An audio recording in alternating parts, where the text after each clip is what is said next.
And we are live. G'day, guys. I know. Another day with Harry.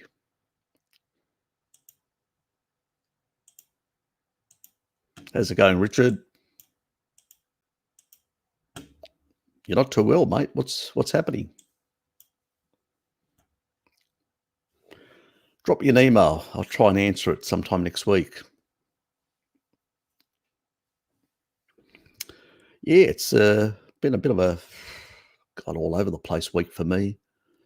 Through the week, I was just busy as a dog. Then we had I had to go to a conference, sort of a conference seminar type thing. It was all on GIS mapping and stuff like that. Interesting, some stuff. I got a few goodies as well. So that was good as well. I gave a few away. I didn't keep all the goodies to myself. But it was interesting, some of the new stuff. There was actually, one of the last ones was very interesting. It was on smart cities. Yes. Some really interesting stuff, what they're doing in terms of mapping and smart city policy within the Hobart area. Unfortunately, the guy wouldn't tell us everything, which he said, we're still in negotiations about these and the major players and all that. So we got bugger all out of him. But it was interesting, some of the actual thinking. It's not all bad, but some stuff does worry me, like with some of these smart city concepts and all that. How much is for the elites and how much for the rest of us is always a concern. But it's interesting, some of the technological developments and some stuff that, like in mapping, that is driving it. I mean, I was familiar about a lot of the mapping side of things. I mean, if you monitoring things, you need, some of the new improvements in laser imaging technology, which is really good. So they can go through buildings and go through all sorts of structures and whatever else, and actually, make a replica of the city. So that'll be interesting. And so, potentially you'll be able to literally walk through the city, because they're using the same sort of like gaming engines that, you're using, like some of the first person shooters and all that. They're using the same sort of similar technology to create, and with laser scanning throughout the city and all that, and creating sort of a 3D mapping, real precision model for being able to look at how you integrate things, how you put things together and stuff like that. The other part is, how much monitoring equipment is going to be around, how much remote sensing stuff and all that, and localized sensing and stuff like that. So those were the controversial questions that I got funny looks from some of my colleagues. Do not ask Harry. So yeah. Anyway, not that he was going to answer, So, but it was still interesting where the technology is going and how IT, smart cities, and mapping is heavily involved in it. Because with mapping and gaming technology, so the gaming engines that they're using in gaming stuff is going to be used for a lot to integrate the 3D mapping, sort of creating like a virtualized world of that environment. And so you could actually include predictive algorithms and all sorts of things. So it's interesting, some of that stuff. Both interesting, it's in terms of productivity and all that's going to have benefits, but on the other side, g'day Deborah, on the other side, there's always, like with all technology, a double-edged sword. It just reminds us, the citizens, that we need to be more proactive to make sure that we guide such technological innovations and developments in the right way that actually benefit the majority, the commons, the masses, rather than small, vested interests, So it's always important to see that. So I'm, looking into this sort of stuff myself and all that, and seeing what sort of citizen type campaigns can be useful to basically get some good stuff. I mean, we're in a fallen world. It's not a perfect world. Let's be honest, and we're not going to make it perfect. There's always going to be people that are going to corrupt it one way or another, or try to undermine freedoms and stuff like that. So let's be realistic. But at the same time, we can basically know how this works and take some strategies. Because remember, the majority out there are not going to really, they're just going to go along with it.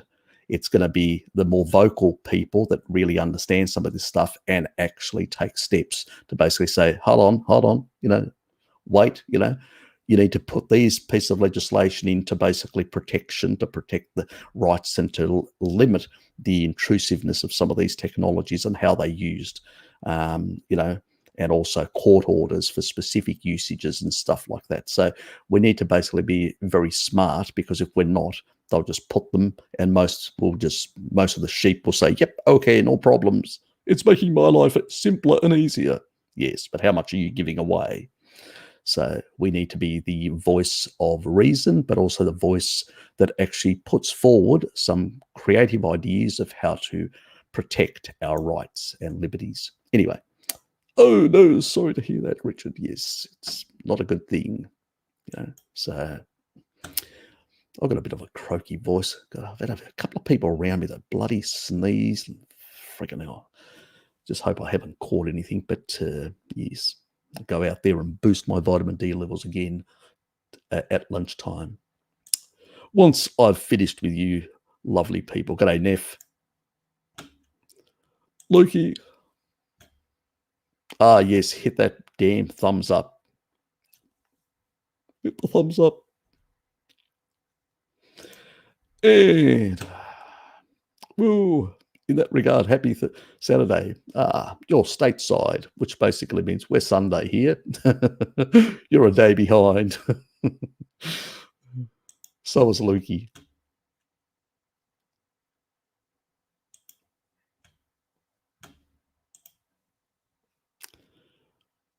There you go, mate.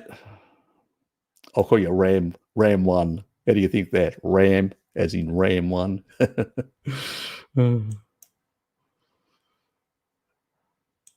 And John's here. How are you, mate? How about a central bank digital currency and cashless society where everyone has an account at the central bank on monitoring behavioral science? Actually, the idea of everybody having a direct account with a central bank wouldn't be a bad idea. It would take out the middleman, which is the banks, and would pay less for the money that they hand these charlatans to profiteer off our misery, and then control the supply back and forward to their to promote their own interests. The big financiers. So I wouldn't be completely against such a society, but as long as there are legislative protections where people can't look, where the authorities can't check and stuff like that, then it's fine, the technology. But if they can intrusively check and monitor, and that basically is the big brother and the little brothers monitoring, like the Googles of the world and all that are monitoring our transactions and behaviors, whether it's credit card or any other method. So cashless doesn't make a difference, since you're still using some other type of plastic or electronic means, and that's all being monitored as well. So, we're way beyond the cash society, let's put it that way. We need to now think smart about protections and stuff like that, and limiting their intrusiveness in monitoring our activities. So that's where the game is, not so much to eliminate these things. They're already more or less here. If you want to eliminate them, you really have to go off grid. And that's not practical for most people with families and other things. So we have to be a bit more smarter and creative on that side. Recently, a friend of mine was randomly reading a magazine and randomly got ads for its content. Yeah, I know. It's a bit like that Minority Report or whatever, things coming up as you're walking through an arcade. Oh, do you want this? Such and such a person. Yeah. Yes, it is. The technology is, yeah, and that is spooky, but the technology is very much these AIs. And when we're talking about AIs, we're not talking about things that are self-aware, intelligent, in the sense that we talk about human intelligence and all that. They will never become that. They're algorithms. What they are is very smart at basically their smartness comes from the way their algorithms are written to look at data in a very sophisticated and cross-reference, the way they cross-reference information and all that, and the way they build patterns of behavior and all that. And there are actually psychologists that actually have programmed some of this behavioral psychology into the algorithms. So they can actually really work out, in a predictive way. It's like, you look at ants. They'll all predictively go into, or people at the same time try to go to somewhere, or try to go into you look at other streets, you walk past and nothing happens, and then a whole lot of people turn up, at a crossroad or whatever. Why? Because crossroads pull in more traffic. It's the way they're designed. It's the same thing with predictive things. Humans have certain behavioral characteristics, and if you can put them, you can actually predict. The issue here isn't that the technology is not going to be used. It's going to be. It's already being used. So, the horse is bolted, so to speak. You're not going to put it back in. The whole thing is now protection for citizenry, so we can reduce the intrusiveness of these people. That's where the game is. That's where we have to be a bit more sophisticated in our game. Behave, Harry. Oh, don't you like to be a ramming machine, mate? Sorry, Rebecca. I just, it's not a bad, nickname. Anyway, Tinks, mate. It's like the phone camera scanning. Yep. I have trouble. Yes. I know that Blinky, where he's not here, he's probably on night duty for Sky. You don't see. Creepy stuff. Yes, very creepy stuff. What happens to insulin when on a strict carnivore diet? The body is getting its glucose from gluconeogenesis. Exactly. Insulin has to be tapered down. It's simple as that. You can't produce glucose from gluconeogenesis unless glucagon is slightly elevated. And when glucagon is slightly elevated, it suppresses. Oh, Blinky's at the markets. Oh, yeah, that makes sense.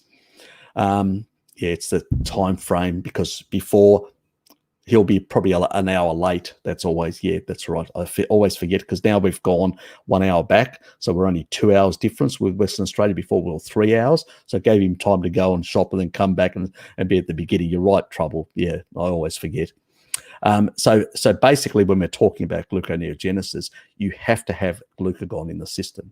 If glucagon is suppressed by too high insulin, you're not going to produce sugar through gluconeogenesis. So you need, remember what I said before, when you're on a strict, when you're eating carnivore products and you're not basically doing funny things, like ice cream or other strange things where you're actually adding a whole lot of sugar, what happens is your insulin to glucagon ratio, remember the word ratio, so how much insulin in regards to glucagon is 1.3. Just having a potato will give you 4. And being in the faster state is 0.8. So 0.8 amount quantity of insulin to 1, so 20% less in terms of when you're in the faster state of insulin compared to glucagon. So that's why we say 0.8 in a fasted way. When you're in a sort of eating like a steak only, or eating primarily animal foods and no refined sugars or any of the other stuff, so you're not engaging in the Randle cycle, you're in a low carbohydrate state, a very low carbohydrate state, very little carbs, if any. At that stage, your insulin to glucagon will be 1.3, and so you will be able to generate demand-driven glucose from the elevation of glucagon. So there's not an issue, you know. So insulin will remain down, and that's why it's a species appropriate diet. It's healthy because insulin is just enough at 1.3 as a ratio compared to glucagon. It's just enough for basically to provide with leucine sufficient muscle protein synthesis without over exaggerating the growth pathways, which are damaging. We know they're damaging the endothelial cells, they're damaging the whole body. It's what creates, it's when they're very elevated, it's what we call insulin resistance. So in a state of low carb carnivory, it is impossible to basically have insulin resistance. Peripheral is a different thing. That's basically to spare glucose for the brain and the red blood cells. That's a different thing. That's a down regulation of the receptor, so it doesn't take, so other cells, muscle cells, don't, take out the, massive amounts of glucose out of the system, only small amounts, So there are reasons for that. That's a completely different kettle of fish. So, yeah. So basically it will be tapered down, and the relationship would be about, 1.3. So 30% more than glucagon. But it will be at this low grade, both of them. So enough to create demand-driven glucose that's required, that the body demands. And so that's why when you're in this sort of state, your glucose is just stable all day long. And that's what people notice when they're on, they're not doing indiscretions and they're strict. They notice this sort of flat line on their glucometer. So it's well established that that's what happens, and not only by ends of one, but also in research studies that have actually been done over countless years in terms of, what happens in a fasted or low carbohydrate state. There's plenty of research out there that's been done all the way, back to the 1920s. So it's pretty well established. Bloody hell it is, and they're getting better, So the algorithms are being improved all the time.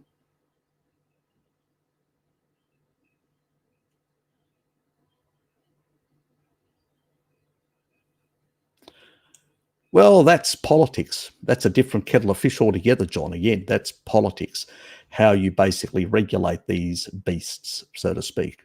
That's, the politics side of things. That's a long conversation, and this is a nutritional side. So that's for another day. I may, in the future, I'm thinking about doing some sort of QA to talk about these different issues. But this is the right moment. Yes, Blinky's at the market, as usual, buying his little bits. Harry, I think Luke and I are talking about exact companies, and the chance is so low that with mine, the phone camera has to have scanned it, have a similar thing with just talking. Yeah, look, there's, even some of the phones, the smartphones have become, they're including AI in them, and so they are becoming predictive. So it's not only basically external sources that are dragging information to you, but your own phone is starting to tap out and starting to pull stuff towards. It's a less sophisticated, but it looks at the patterns and things that you've shown interest in the past, and it goes, oh, something new's come up in regards to that, and it brings it to your attention. So it could be also your phone doing it. Yes. You're your own little brother. Yes, scary thing.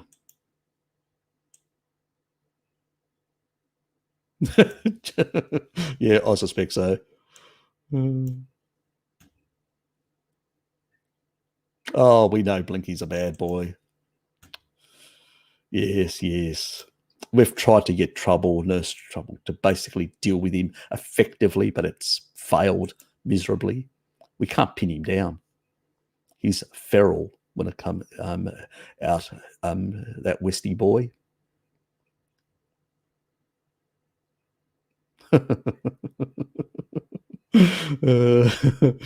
You guys are so conspiratorial. Cyberpunk stuff.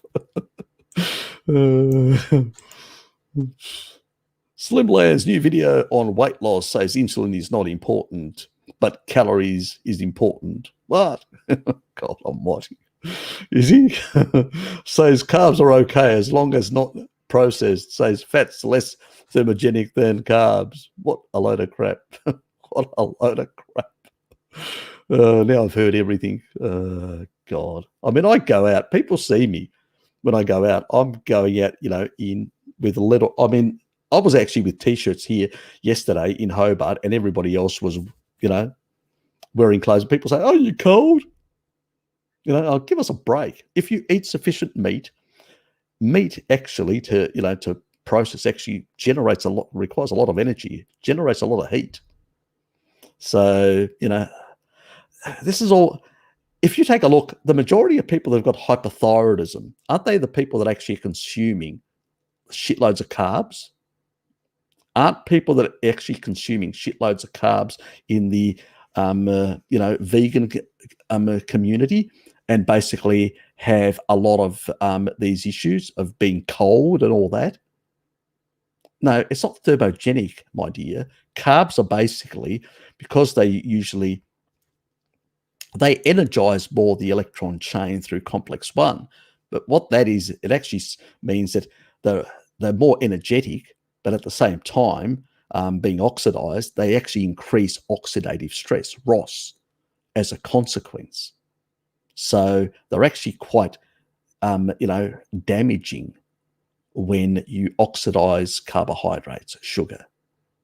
All carbs, even non-processed and all that, in the end, they all turn to sugar, and they all, if too much, will do the same problems. And to say that insulin is not involved in weight loss, what a load of garbage. It's been well established, John, way back. I mean, in Germany, when they were doing the early research on people with diabetes 1, you could feed people with diabetes 1 shitloads of calories. They could not put 1 ounce of fat. They used to basically were emaciated, even because of no insulin. Without insulin, you cannot store fat. Simple as that. That is absolute bullshit. Now, obviously, calories play an important role, especially if you're eating carbohydrates. If you eat excess, you'll turn them into fat. We know that. If you eat very little and calorie restrict, you'll basically lose. But if you don't eat enough protein, you'll also lose muscle mass, and you'll bring down your metabolic rate. And that happens with the yo-yo dieters. We see it all the time. I don't know what he's on about, I have to see the video to really understand what maybe he's trying to make a point slightly different. I have to basically see, but to say insulin is not important for weight loss is completely and utterly bonkers. If you have high insulin, you cannot activate, hormone-sensitive lipase. It's established in the actual literature. If you look at the endocrine literature, anybody does look at a book of physiology, it's in there. You have to have insulin to come down to a certain level in order to allow for free fatty acids to leave and enter the bloodstream. G'day, Blinky. Good to see you here. Morning, pleberinos. Oh, God. The insult stuff the moment he turns up, isn't he? Oh, he's such colourful. Brings a warm feel to at the heart. Anyway, let's move on. Yeah, so it's absolutely fucking bonkers if he's saying that. Anyway, a lot of people have gone off the rails. It's the reason why, people say, where are the damn videos that you promised with the actual, all the veg-tarded stuff? Remember I had that list of the myths and falsehoods, which Google keeps on deleting out of my discussion page. Anyway, I was going to do some of those videos, but there's a whole lot of these issues There's these issues, about carbs and all this. We're having the repeat issues. We're having the vitamin A toxicity issues. We're having all these repeated, stupid, idiotic arguments. And I'm having to deal with them, which is basically where I'm focusing at the moment. Now, I've actually already done one here. I mean, I'll just share the video.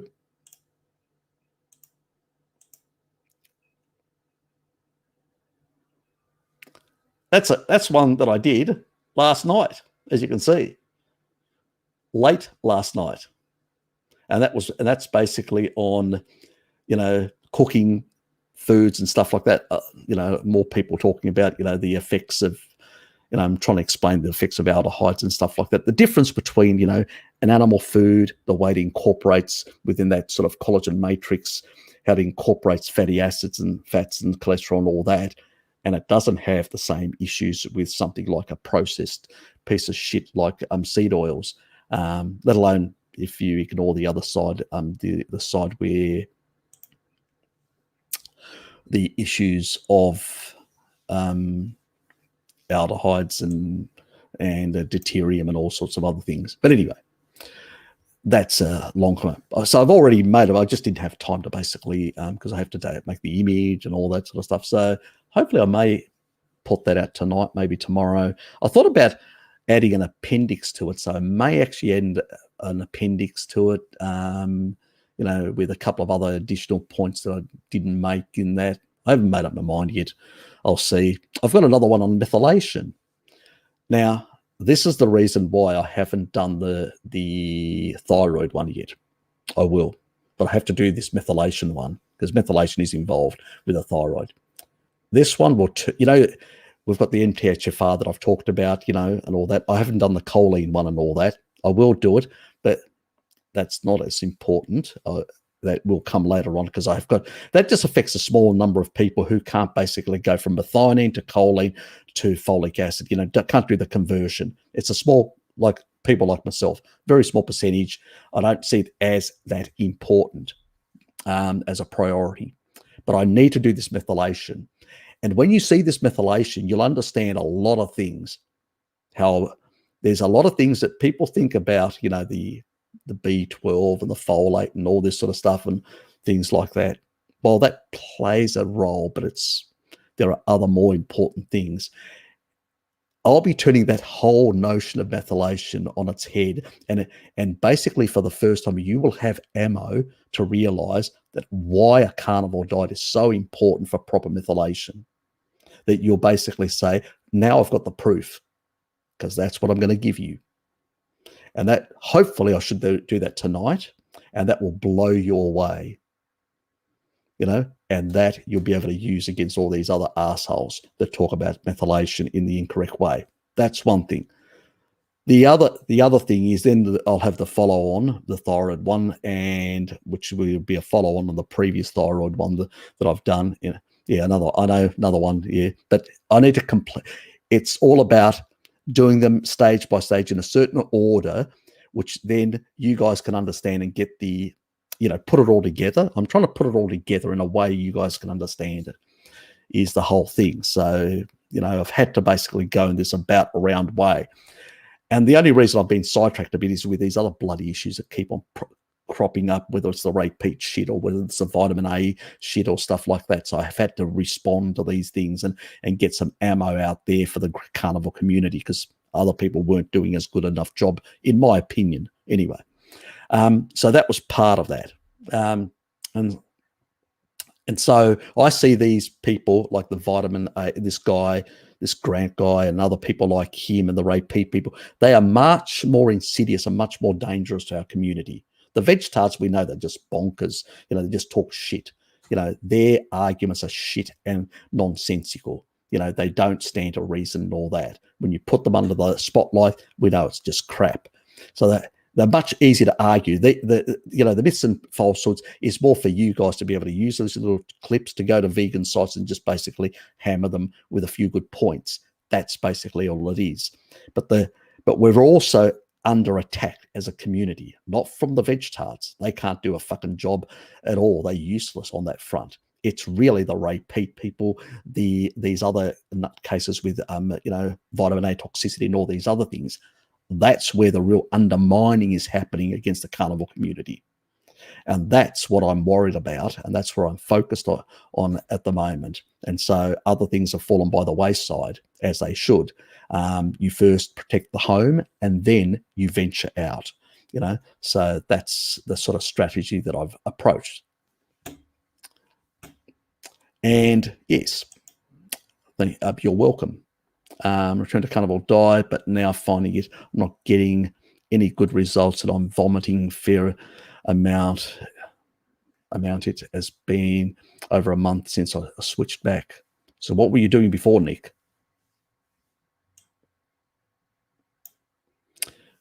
So what did you go to and then you changed back? So give me an idea. Yes, and hi Raymond as well. Sorry, mate, to not acknowledge you earlier. Sort of got into my little rants.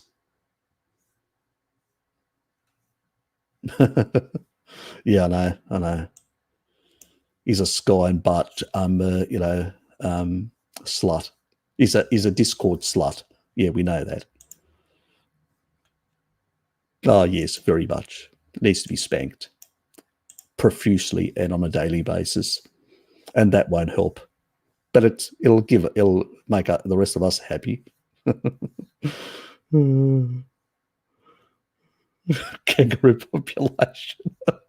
Look forward to that. and g'day Phoenix as well. Did I miss you?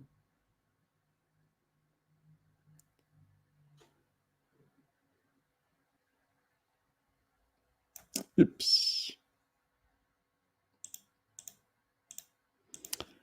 And g'day Phoenix compilation. Never.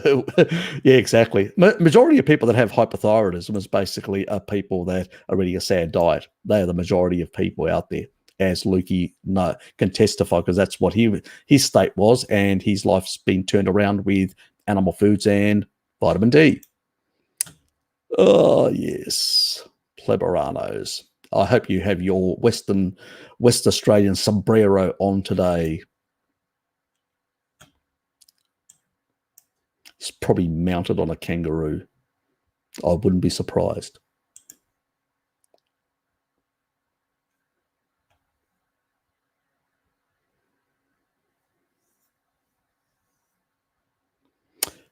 I'm the complete opposite. So it seems like some sort of dysregulation. I did carnivore for 2 years, and then for 2 months started to eat close to keto, maximum 50 grams of carbs with odd cheats.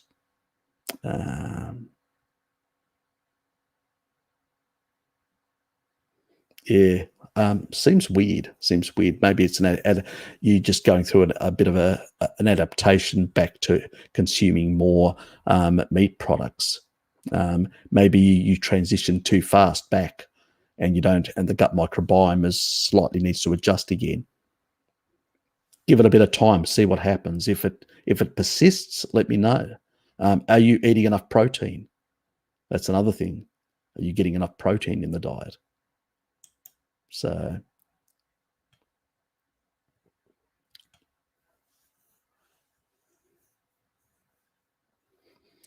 I don't know enough about the look, don't ask me about sun lamps and stuff like that. I do not know enough about them. So I know that red light has an effect on cytochrome C. So, and that's complex 4 has a direct effect on that, increasing the energy production of ATP. So that's through the near infrared and infrared frequencies. It also has an effect on the actual water molecules and like that in the viscosity, and that improves basically deuterium depletion as well. So it's energy, and that improves then because of the effect on the viscosity of the water having an effect. But that's for the video that I talked about. I think, was it you that asked me the question just recently, or I can't remember who asked me the question. And I said, that's part of a series that I'm actually doing on light magnetism and all that. And that's down the track. And I've pushed it down the track, not because I wanted to, but because I've been forced to deal with all these other issues that have come up, and they had to do the cancer one. That was to be done later on, but I had to do it early because there were people with actual conditions and real issues, life-threatening issues. So I had to basically bring that forward. It wasn't the plan, but that's what happens. And here's this joker saying something very interesting. They are causing the problem. And the problem is no Aborigines now are actually, hunting kangaroos. So basically we've got an endemic, we're overrun by kangaroos.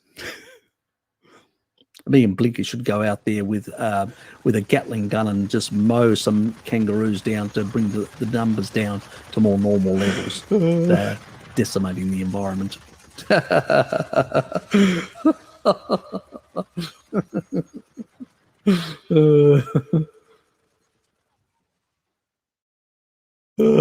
Thanks for that, Loki.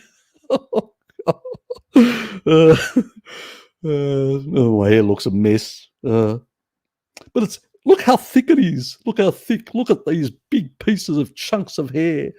Look at these big pieces of chunks of hair. Oh God, those repeat people would envy this sort of hair.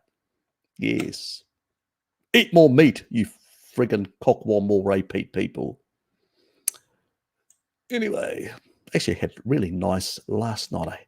I had fish, about 500 grams of fish, like half a kilo fish, and I put on top really just some really nice butter and all that, and it just melted.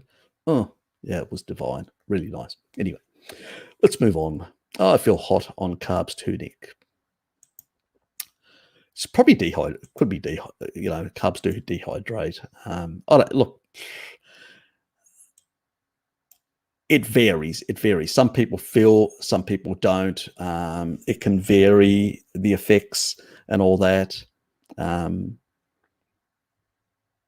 I don't feel cold on carnivore diet, guys. I just don't.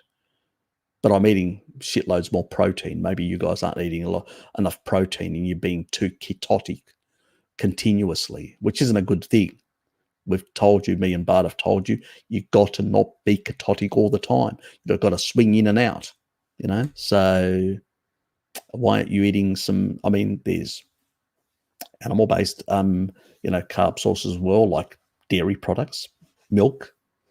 So, we have to be this low-grade ketosis, like the Maasai, about, one, their sugars are pretty low, and they sort of swing in and out in this low ketotic state. That's fine. You don't want to be chronically. If you're chronic, one way or another, you're going to have some sort of bizarre sort of effects or things. Yeah. I'd have to have like a full meal plan and like everything you do, and things that you may, even lifestyle factors that you may not be taking into account. It's very hard to pin down everything. See, exactly. Okay, so Trouble gets heat spikes when she eats carbs. I don't. Maybe I'm strange. I don't know. Maybe I'm weird. There are genetic differences, so maybe some people are more. Harry, does excessive insulin actually cause damage? Yes, it does.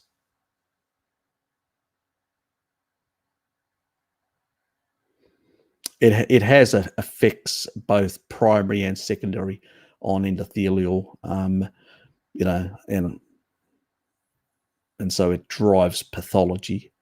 You can basically if you actually secrete insulin directly into a blood vessel, you can actually increase its not only its oxidation but also its clotting factors, and you can also basically increase plaquing.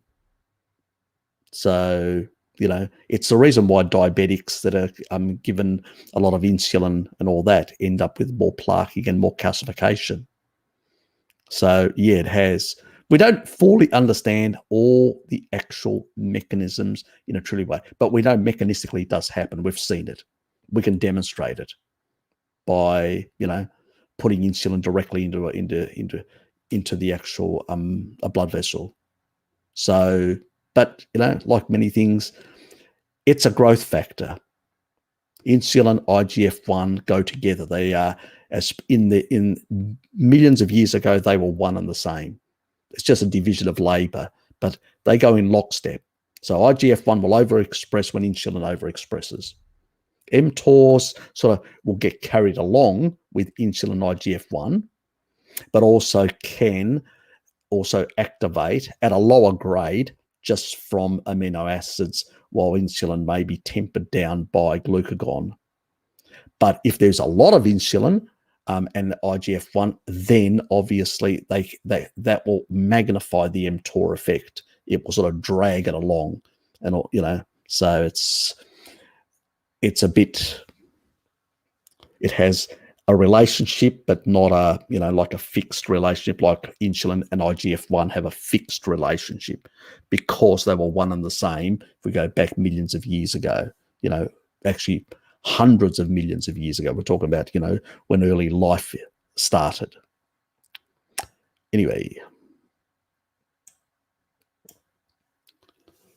but that's, I've been meaning to do something on the insulin to glucagon and doing some of the actual, these are future. I don't see them as priorities because I've got war with the repeats, war with these other crackpots, and sort of explaining all these other mechanisms, and also providing protocols for people that have got risky sort of things. So that's where my focus is at the moment. But these things are things that I want to talk about and actually show, exactly what insulin does in the, when you actually inject it in, and there's information and old research as well, and covering all these sort of things and providing deeper understanding.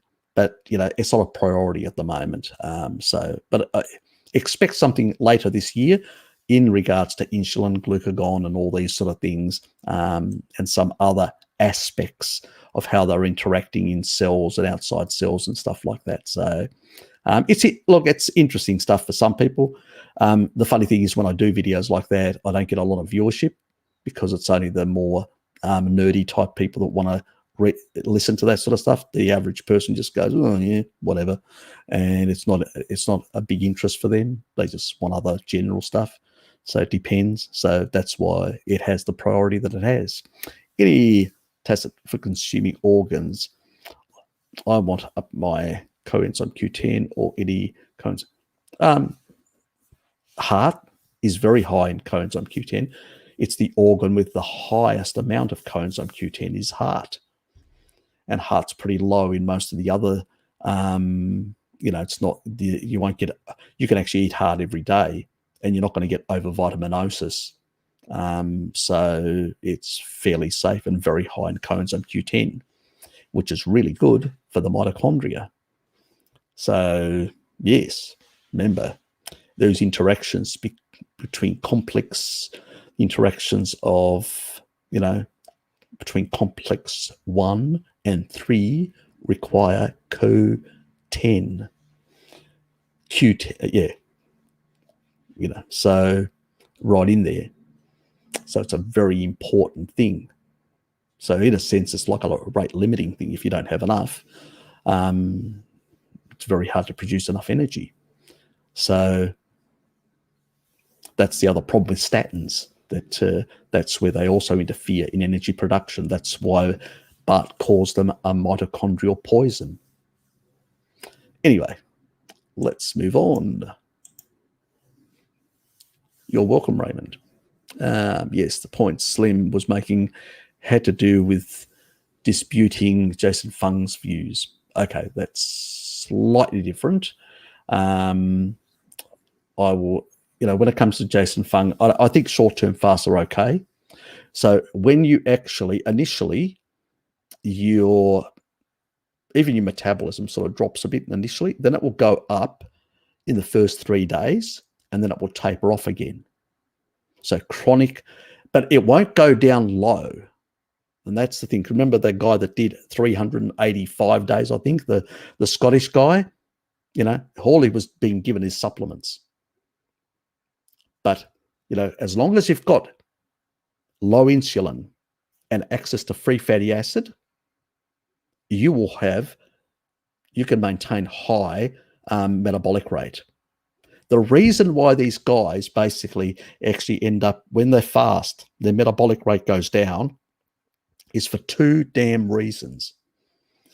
One, their insulin is high most of the time. That may be one factor. Or their insulin may be moderate, so they can access some free fatty acids. But what happens is they can't, some energy, but they can't access too much energy, which is the other thing. So, it's an energy supply issue. So what happens is you start wasting away your muscles. And remember, your metabolic rate is determined by muscle mass. If your lean muscle mass goes down, and this is the problem with a lot of these calorie-restricted diets, they're very low in protein.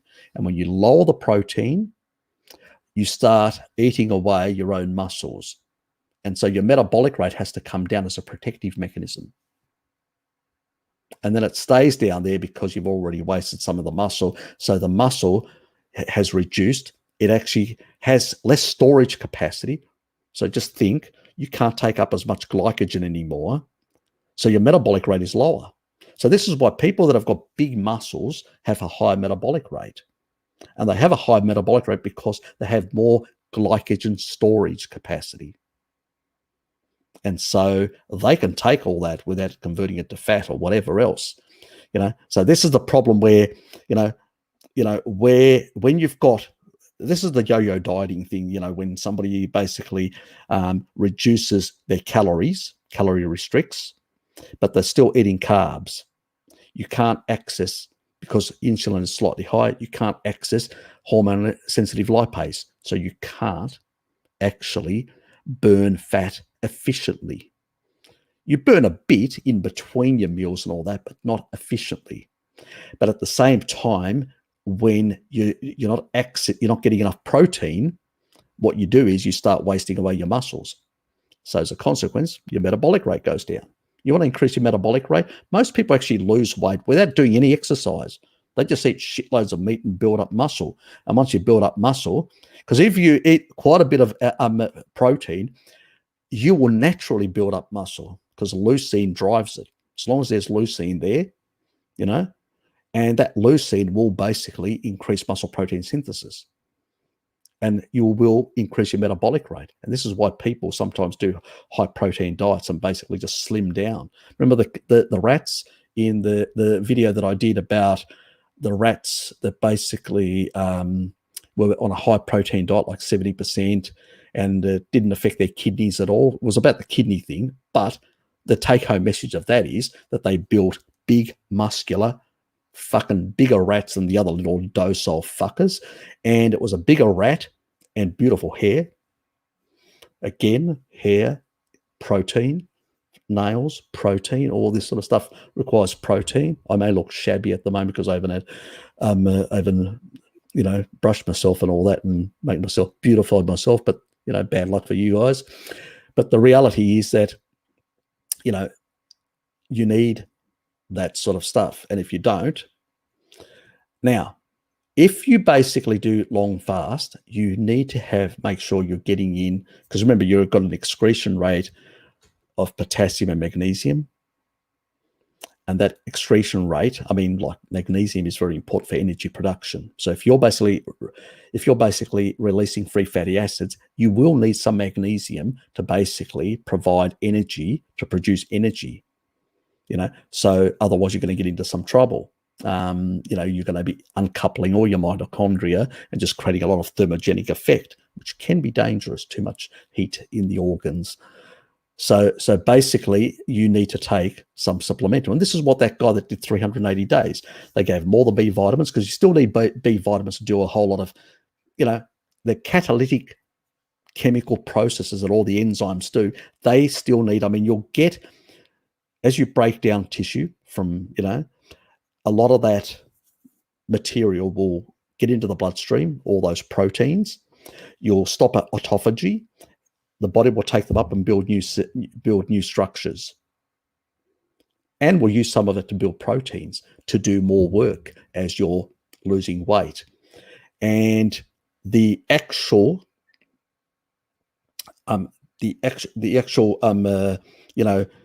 cofactors, as long as you're supplementing those cofactors like the doctors were for this guy, you're fine, because you're getting fat and protein from the tissue you're breaking down and actually reducing as you're thinning out.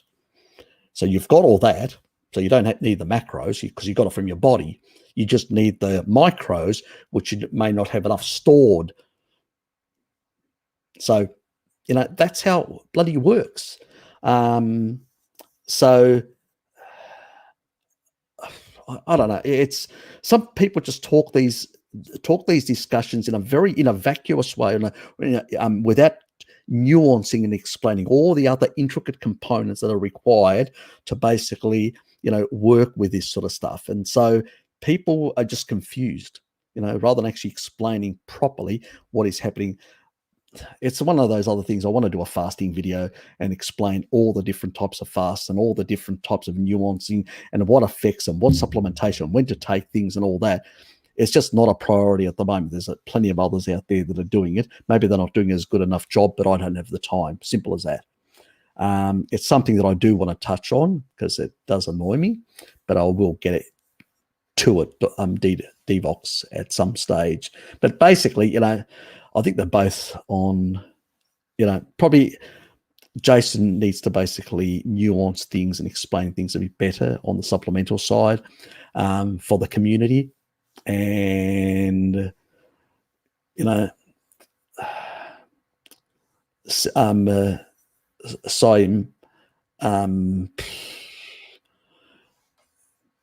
probably, is on the wrong path in some regard. I have to see the video. I can't really comment on someone unless I've actually seen the video myself and understand. Maybe he's trying to nuance something, and I'm not saying that you didn't understand.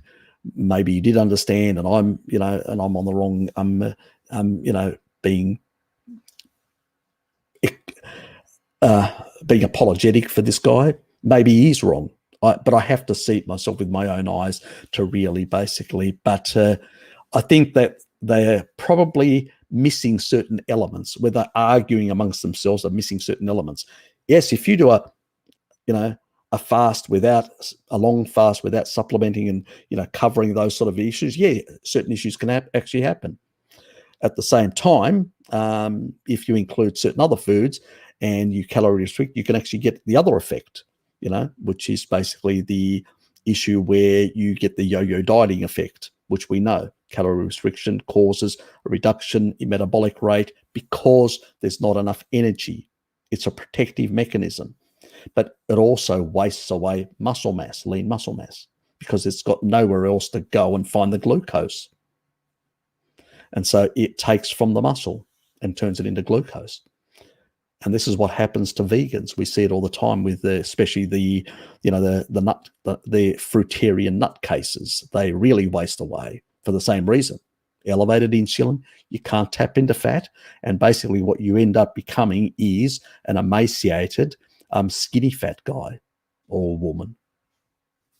You may look thin, but you've got shitloads of fat inside and not a lot of muscle mass, and your bones are showing. It's just very bad and very unhealthy.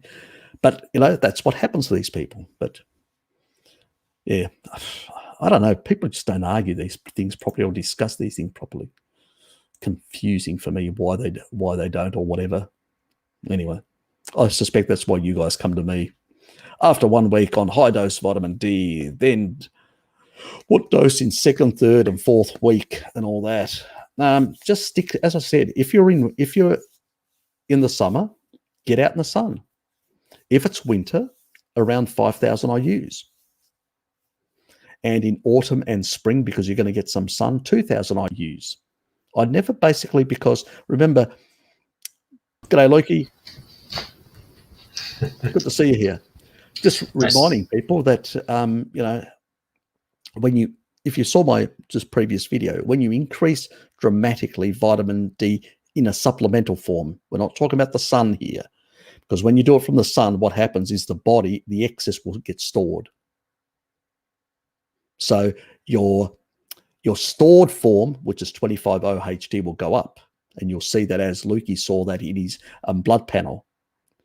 But the free D in the bloodstream will be at the more tempered and controlled level.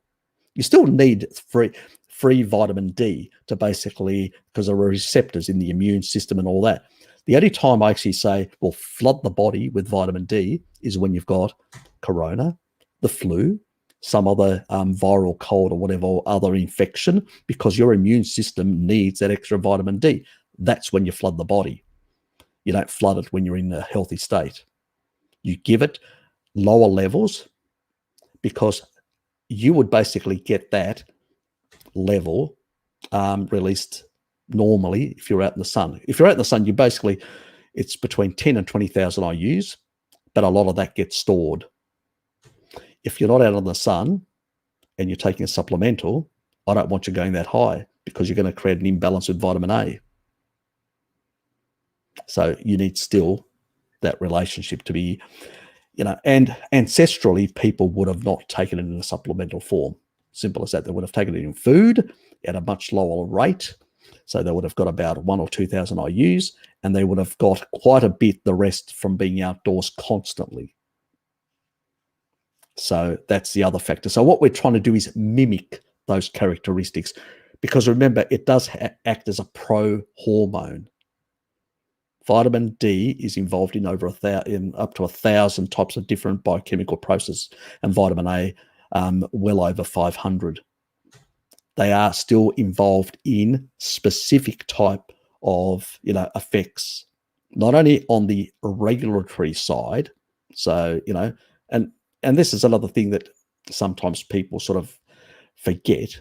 You know, it's not only that, but also in terms of affecting other hormones and other systems in other ways. So it can actually chemically, you know, what we call autocrine, chemically affect other parts of the body and all that, you know. So you've got the regulatory, the signaling, and the sort of direct effect through chemical or signal chemical type of interactions and combinations. All these things, that's why I hate reductionists, because they are very complex interactions. They're not just single interactions, and you can't see them as single interactions. And this is why it's complicated and hard. So what I look at is what are your inputs in a system, and how's that system behaving? You've got to see it from a systems analysis. How's that system behaving? And that tells you more than basically how one cog works. You know, and that's where a lot of, you know, the cog, when you only focus on the cog, that's reductionism. When you look at a systems approach, how things are interacting, that's when you basically, then you start seeing things the way you should be seeing them. Anyway, how are you, Loki? Well, I had a really great day, and today I tried something different. I had some rice pasta just to see what would happen, and wow.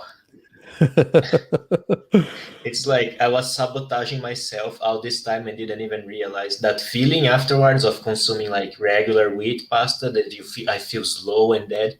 That didn't happen. And I'm like, what?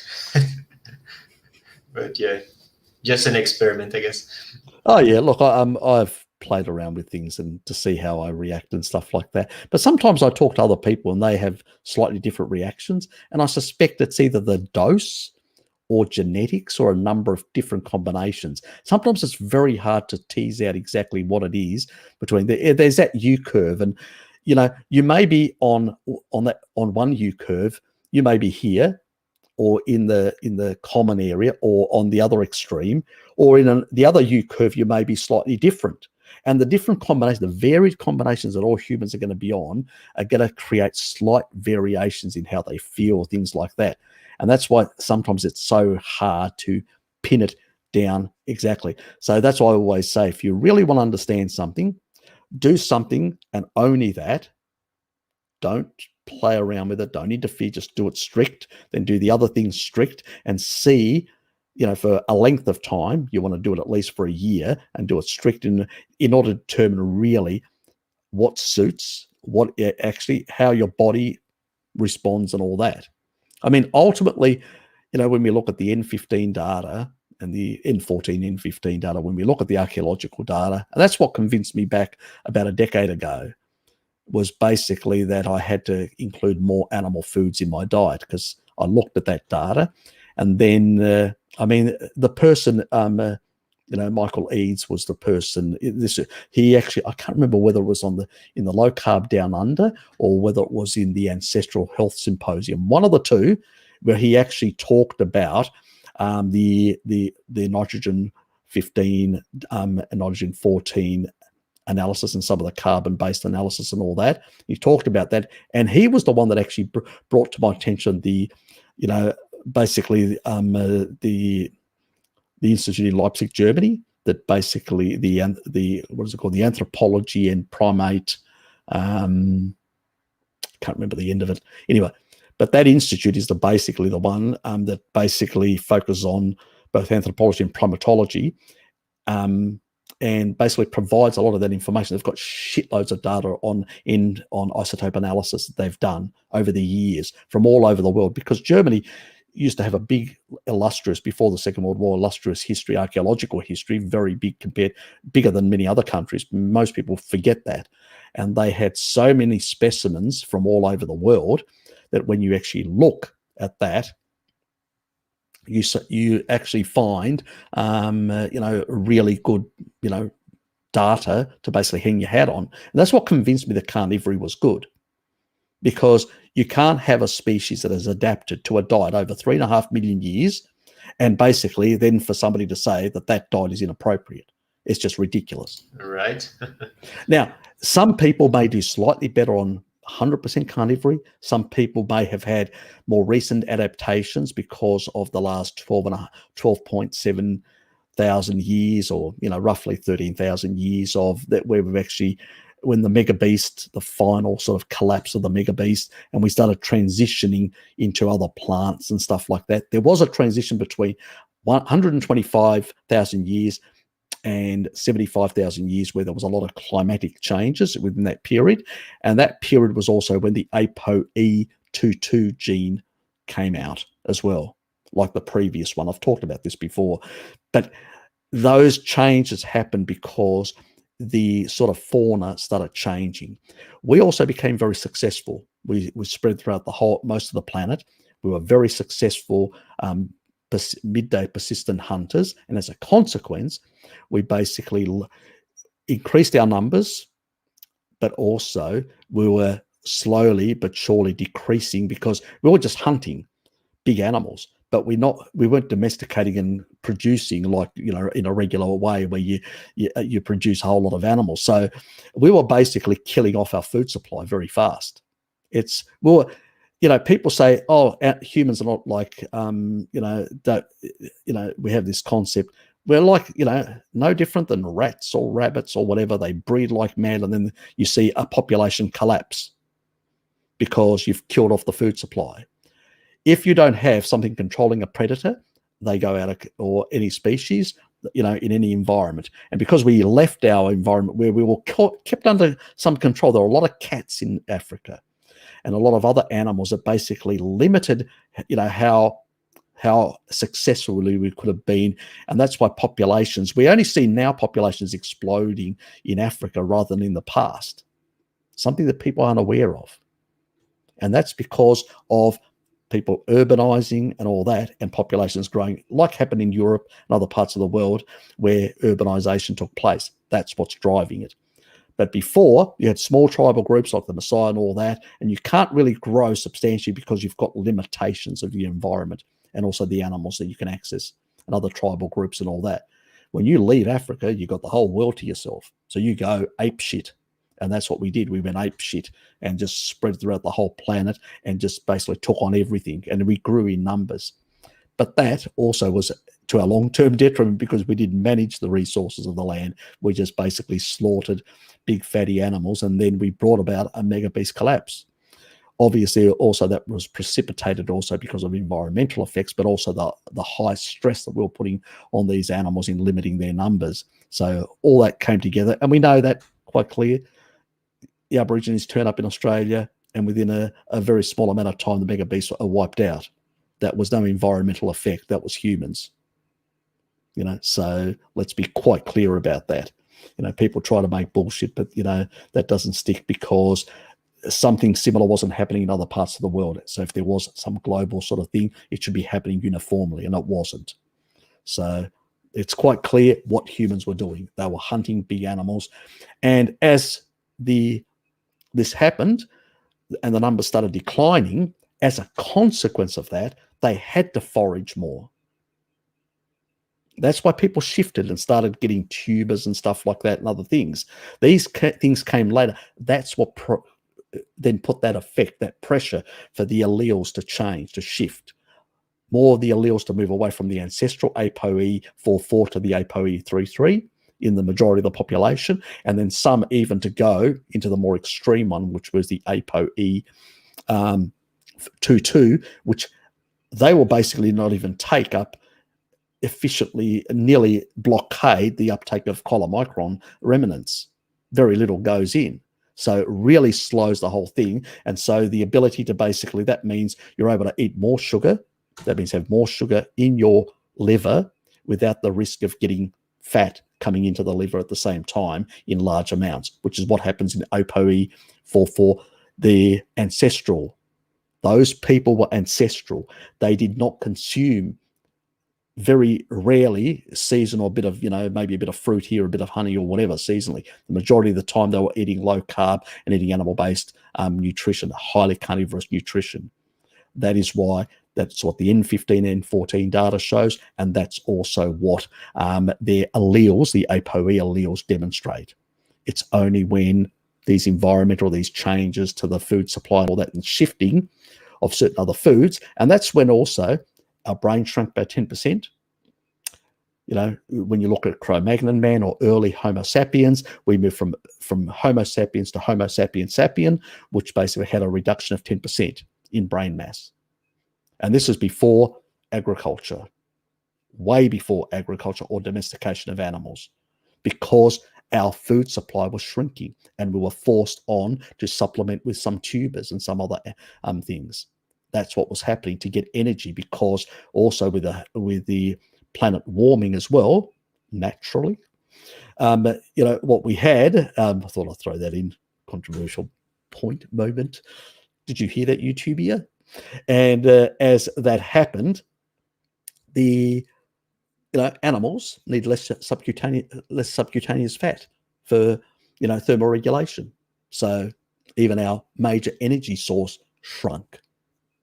It explains why we shifted, and it was to our detriment biologically, but there are reasons why it happened.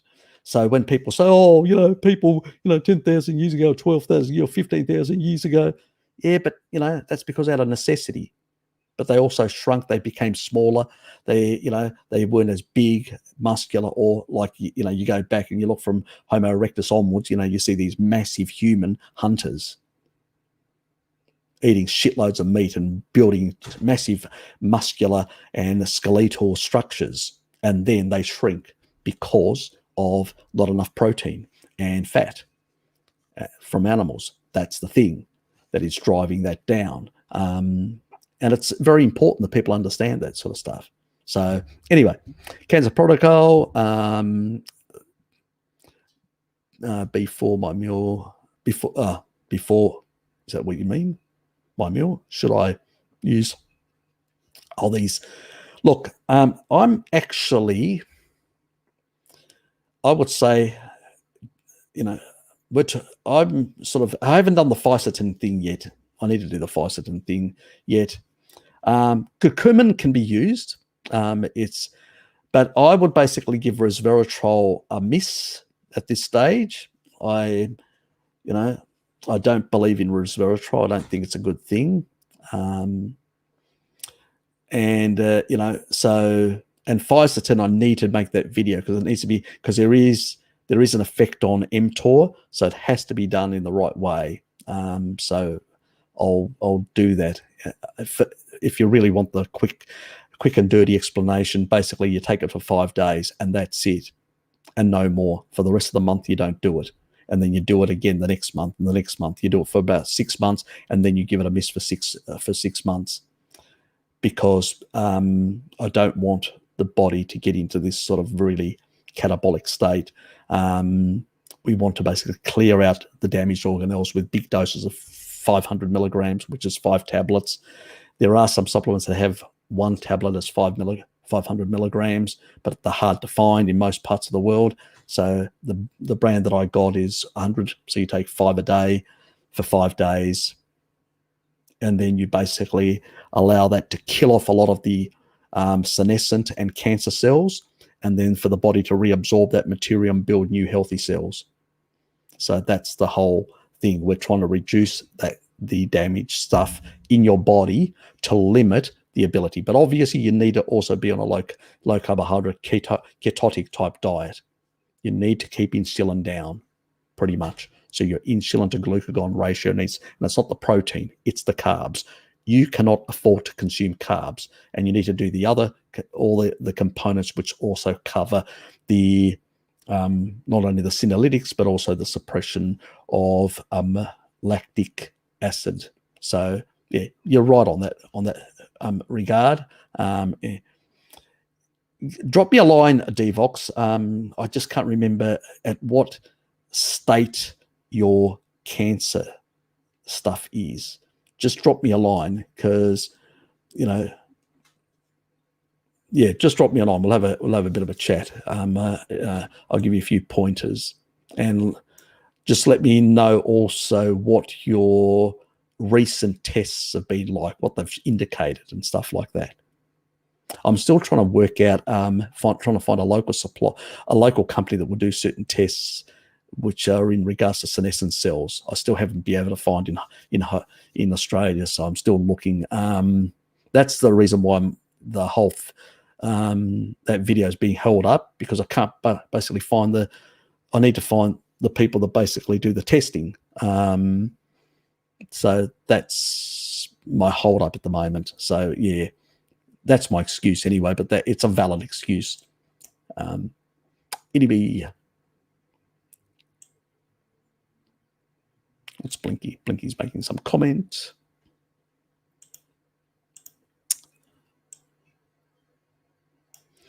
Today, we're only going for about 2 hours, guys. It's going to be cut short because I have to be somewhere else. So we've got about a bit over, 47 minutes to go. So just keeping you abreast of all that sort of stuff. So that's the stuff that we talked about earlier. That could be transitioning back and forth. I know that some people do can very smoothly transition between different dietary approaches. Some can't. Some people really, for whatever reason, they're enzymatically, they can't adjust NIC as fast. They struggle for some time before they adjust back. They take far longer to adapt. I don't know, and we don't really know why. Anybody tells you that they do, they're probably just speculating, and I'm not going to speculate in that regard. But drop me a line and give me some more details and all that, and I may be able to help you in that regard when I've got more details, exactly what your meals are, how you do them, how you combine them, the foods that you combine and stuff like that, because the foods are very important, because there may be some foods in there that are problematic as well. I don't know.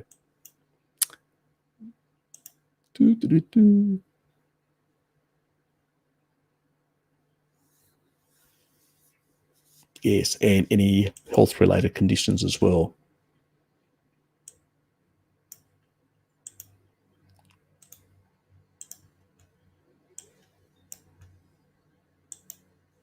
Oh.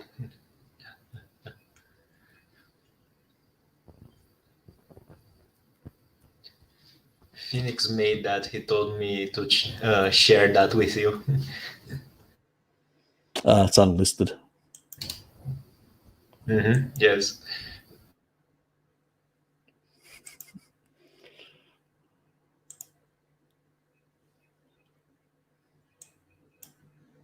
It'll vary from day to day how I feel. Sometimes I just like getting a whole rack of of lamb cutlets and just cooking those up. And just cooking those up in the grill. Phoenix, you've got great imagination and fantasy. Eating from your bone. Beautiful, perfectly pink. And just cooking those up on the grill and just eating them. You're making me hungry, mate. You're making me very hungry. Bone. So I love that. Oh, Bloody hell, mate. very nice. Thanks for that. Could be worse. Or could be in a very strange attire. I heard Frank Tofano say whey protein has B vitamins, but wouldn't the heating process take most of them out? Yeah. You wouldn't lose 100%, no. But it's like anything. It's like you're going to say something, Luki? No, I even responded to him, but I just want to say I have no idea the exact thing that he's doing, but he has mentioned that it is dehydrated at low temperature. So, yeah. Because the thing is, when you turn something into a powder, you lose a lot of them, nearly all the micronutrients. So unless they put them back in, the supplement company, they do sometimes. They do add things back in. They do have to actually add some sort of like agent, like adhesive agent, so they can actually. Yes. So that can be a problem in itself. And sometimes they don't even tell you that they've put something in because they have to, because it just won't bind to just a powdered aminos. I don't know. Fresh whey, yes. Fresh whey, that's a different thing. But processed whey, so if that's what he said, that doesn't sound credible, unless you're basically fortifying after, like the company's fortified, Yeah. But because what he's doing is that Frank is selling a different product. He's making his own way, and I think he's like trying to make us as what's the word? Damn it, my English is not right, but as undenatured. Yeah, as undenatured as possible. As a process that is as harmless as possible. Let me fill you in. When you eat real food from any source, it comes in as a protein. Mm-hmm. And then your stomach breaks it down to amino acids with acid. It basically denatures it. Yes. But it also binds the micronutrients like the minerals and vitamins and all that. And there are proteins that carry and bind those to take them into the body. Both, so in the gut. So unless if you through a manufacturing method denature, break them down to amino acids, you will automatically remove a lot of those elements unless you put them back. You can only have those micronutrients in there if you've done minimal processing. So when you actually pasteurize milk, that is, it still will reduce certain vitamins and minerals, but it won't eliminate the vitamins and minerals. So, it will reduce them because of the pasteurization, the heating and breaking down some of the protein structures and all that, and some of the fat structures. That usually has that effect. But it doesn't eliminate the whole stuff. Some things decline very marginally, like vitamin C gets completely eliminated. More or less, most lactoferrin gets eliminated depending on the temperature as well. That varies. That's another temperature issue. Very low heating will still leave some lactoferrin. Very high heating will eliminate it all. So there are variations. But when you actually go through an industrial process where you turn whey into a powder, you pretty much lose a lot of it, unless you've actually, in some industrial way, you've captured it in some way. You've actually, let's say, dried out, because sometimes, your fluids in the water where your minerals will go out into, if you boil meat, a lot of the minerals will go into the water. So if you throw the water out, you've lost a lot of those minerals. If you allow that to reduce, then you're left with a brine type thing with a lot of minerals, and you can actually consume that or put that in with some sort of food thing or whatever. So I just really don't know what he's doing, unless somebody shows you exactly the industrial process that they're doing and all that. It's very hard to say. If it's raw whey, which is basically still the way you got it from the animal, that's perfect. But if it's basically the next level, if the more processing you do you do two things. One, you reduce the micronutrition. Two, you increase the deuterium levels. And it's just part of the process. It's because of the alteration that happens to these hydrogen bonds. It's why I was talking earlier about, red light and the viscosity of water, how that affects the hydrogen bonds. Same thing, when you process things, you really alter the hydrogen bonds of the food and you increase the deuteriumation or the deuterium content. That's why processed food has more deuterium in it.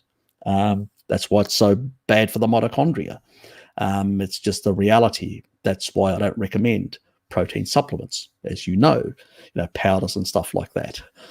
Yes, I do take some stuff like, L-citrulline and, as a vasodilator for myself, and taurine, because I'm getting old, and, maybe I should get more from animal foods, but sometimes you can't get the quantities that I need for the therapeutic side that I'm trying to deal with as well. So there's all that sort of side of things, but that is mitigated with a lot of other good things that I'm doing to keep the deuterium levels down by eating all the other more ancestral foods, and limiting small amount of couple of grams here of powders and all that isn't going to kill me. But when you're looking at 40, 50 grams, big scoops, which is what usually these supplements are, then you're putting quite a bit of deuterium in with each scoop. So that's a completely different kettle of fish. Yeah, and that's something he'll never talk about. Exactly. I told him years ago about deuterium, but he never really understood it, never really took it up, and never looked into it. So just, I don't know, too complicated for him, or basically just not interested for whatever reason. I've got no idea. I don't really care. He was the one that really lost out in ultimately, had really nothing to offer me. So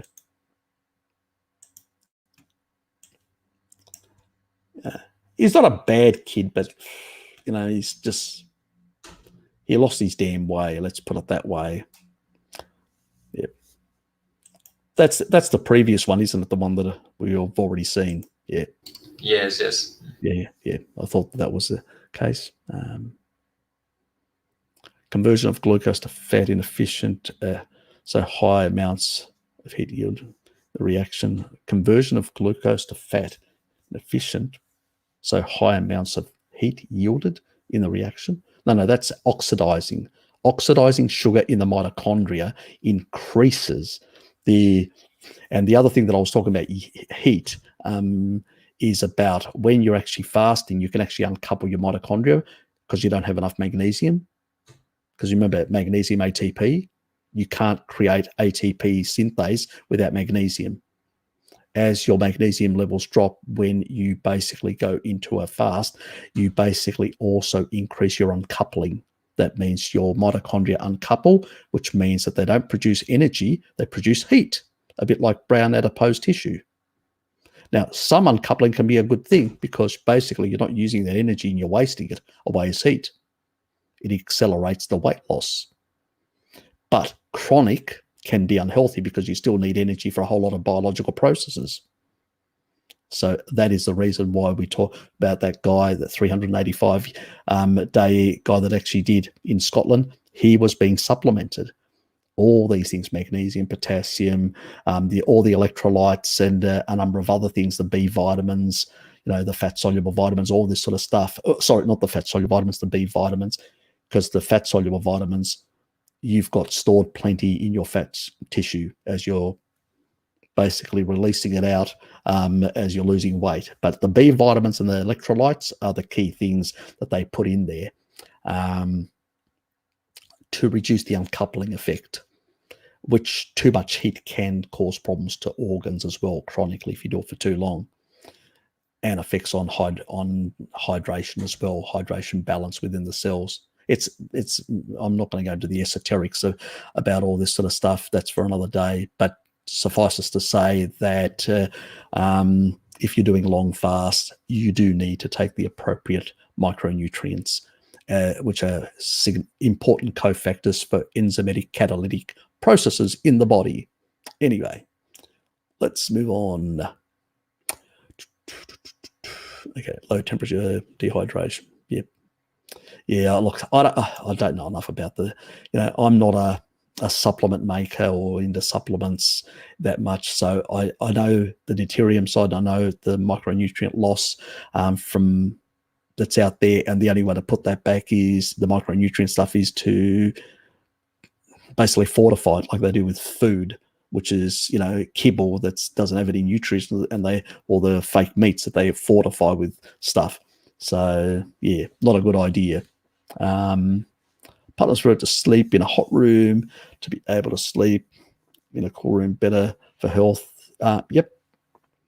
Look, women tend to be a bit more sensitive to cold, and men are much more able to. It's probably because of muscle mass as well. We generate more heat, even when we're idling. I think that's the sort of difference, and it's probably the reason why women have always liked to cuddle up to a muscular man. Anyway. Don't give you any ideas. I'll move on before the woke brigade appears and takes me on.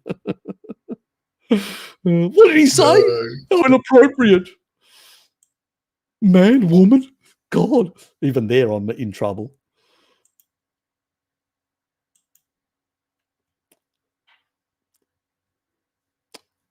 The F it and the M it get together. One has bigger muscle than the other.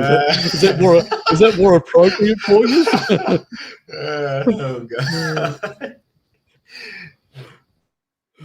Oh God. Yes, the Church of Anorexia Genocidal Vegana. Yes, definitely. Quick way to die. Get on a vegan diet. Waste away, especially a fruitarian diet. Yes. Eat your kibble.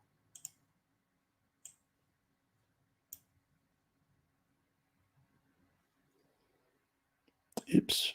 What am I doing?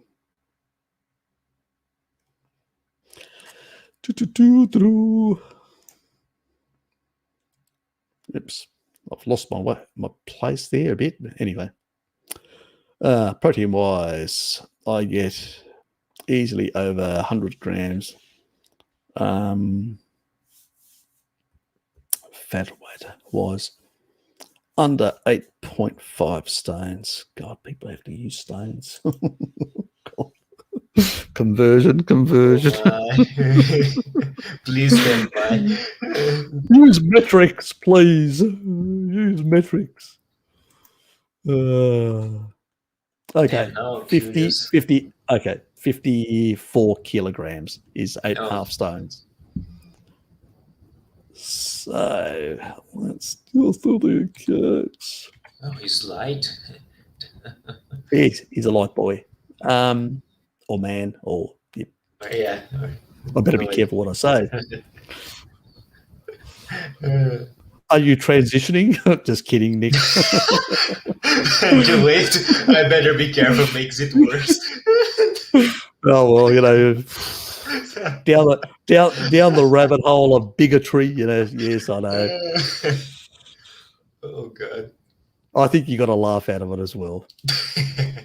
Blinky definitely got a laugh out of it. Oh God, he's flame throwing there. Ah, yes, Blinky. What am I doing? Fuck. Okay. I should actually share this. Let me just please. I thought I clicked on. Oh God, that is annoying. Anyway, so that's pretty much 8.5 stones, 54, and it's a previous one. So I usually say for optimal, with women 2.5, 2.2, men. Remember the Samburu guys were up to about 3 odd or whatever. So at that, about 3.92. That's the thing that I did want to ask, whether they are still at around those levels, what Cordain was to. But, oops. Oh, for freaking 54 times. Anyway, like 3.2 is about, you need about 73 for what I call optimal, 73 grams more. So at that, 173 divided by 25, we're just talking about a steak now, a 700 gram steak. Divide that by 28 which is basically about 24 ounces of steak to get those sort of level of proteins. Obviously, you're going to have other things, like you may have some dairy, you may have a few other things, a bit of cheese, some other stuff that you'll get some protein from. But for really optimal high levels to really provide good levels of protein, that's the sort of optimal levels. So we're at that level. When you look at about 100 divided by 54, you're looking at 1.85. Isn't too bad. I usually say minimum 2.2. Minimum for men, 2.2. Yes. So that's about nearly 120 grams. So divide that by 25, which we talk about a steak, which is about 475.2. And divide that by 28 so we'll get the ounces as well, about 16, 17 ounces. So you should sort of try and target your protein at about minimum 2.2. And I usually say the upper limit for women, about 2.5, the upper limit for men, about 3.2, even though there are some tribal populations that eat more. But it's because of potential in the West or in developed countries, or even in developing countries, we have more access to more calories and more things, and it's very easy snacking or whatever else to bump that level up. So by sticking to the sort of around 3 for men and about 2.2 for women, you usually basically and as I've always said, the way you determine your protein is determine it by what your normal weight would be. So target your normal weight and say, that's what my normal weight would be. So if you're, let's say, 70 kilos and your normal weight would be 50 kilos, you need to target that. So say, what are the protein and energy requirements for that weight? because that's where I want to be for the rest of my life. It's going to be part of a video, but I'm just giving you a bit of an intro now, and then I'll provide the details of how to do it, how to calculate it. It's a spoiler. It's a spoiler. Oh, God, he's giving them a spoiler. Damn. Oh, he's naughty, isn't he? That Harry bloke. Ah, yes. I'm not cold and Carnivore. Yes, you only get spikes. Yep, that's how far behind I am. Shit. G'day, zombie. Good to see you here. Ah, yes. Mostly warm flush when I eat meat. Ah, yes. If I don't eat enough meat in the day or protein, I do actually feel cooler myself. Very much so. So I do feel much warmer when I've had more meat in it. So exactly, zombie. We must be normal. Ah, nurse, those heat spikes. It might be menopause association. Doesn't equal causation. Ah, yes, that's true. It could be. Ah, nursey. Are you basically using your boron to regulate those postmenopausal effects? Anyway, let's move on. Is there a risk in eating salmon every day and no other animal foods? Potentially, you may reduce clotting factors and potential make it, like if you had any bleeds and all that, make it more difficult for coagulation and stuff like that. Could be an issue from too many omega-3s. So that's an issue. Potentially. I mean, we know that the Inuit would take something like double the amount of time to clot compared to others. So, and they weren't doing, they were still eating seals and other things. They weren't eating only fish continuously, but half their diet was nearly coming from fish. So at that level, if you really, that will really lower clotting factors quite a bit, especially if you've got underlying genetics. I'd consider like half a week seafood and the other week ruminants, because protein-wise and a lot of the nutrients are very much similar. You probably get a bit more from some of the fish. You'll probably get a bit more selenium and a few other important nutrients, which is a good thing. So, and depending on which fish you consume, you may even get more taurine than what you'd get from ruminants, depending on the fish type you consume. So there are variations and all that. The video that I did ages ago on mercury does include the selenium and information about the mercury to selenide ratio. So you can actually then work out how much chelating factor exists in terms of ratios. So the lower the number, the better, which means they are the preferred fish to consume in today's world. So that's somewhere down there in my list of things. So it's a very early video. So go and look for it on my channel. So, but I wouldn't be doing it every day, basically. I know humans basically lived along rivers and the foreshore. That's how they traveled around the world as well, along the rivers and foreshore. But at the same time, they consumed a lot of primarily ruminant animals and small amounts of fish. Even the N15 data that I did on the ancient Greeks, they also did the same thing. And this was on Greeks that were what I call the pre-colony period.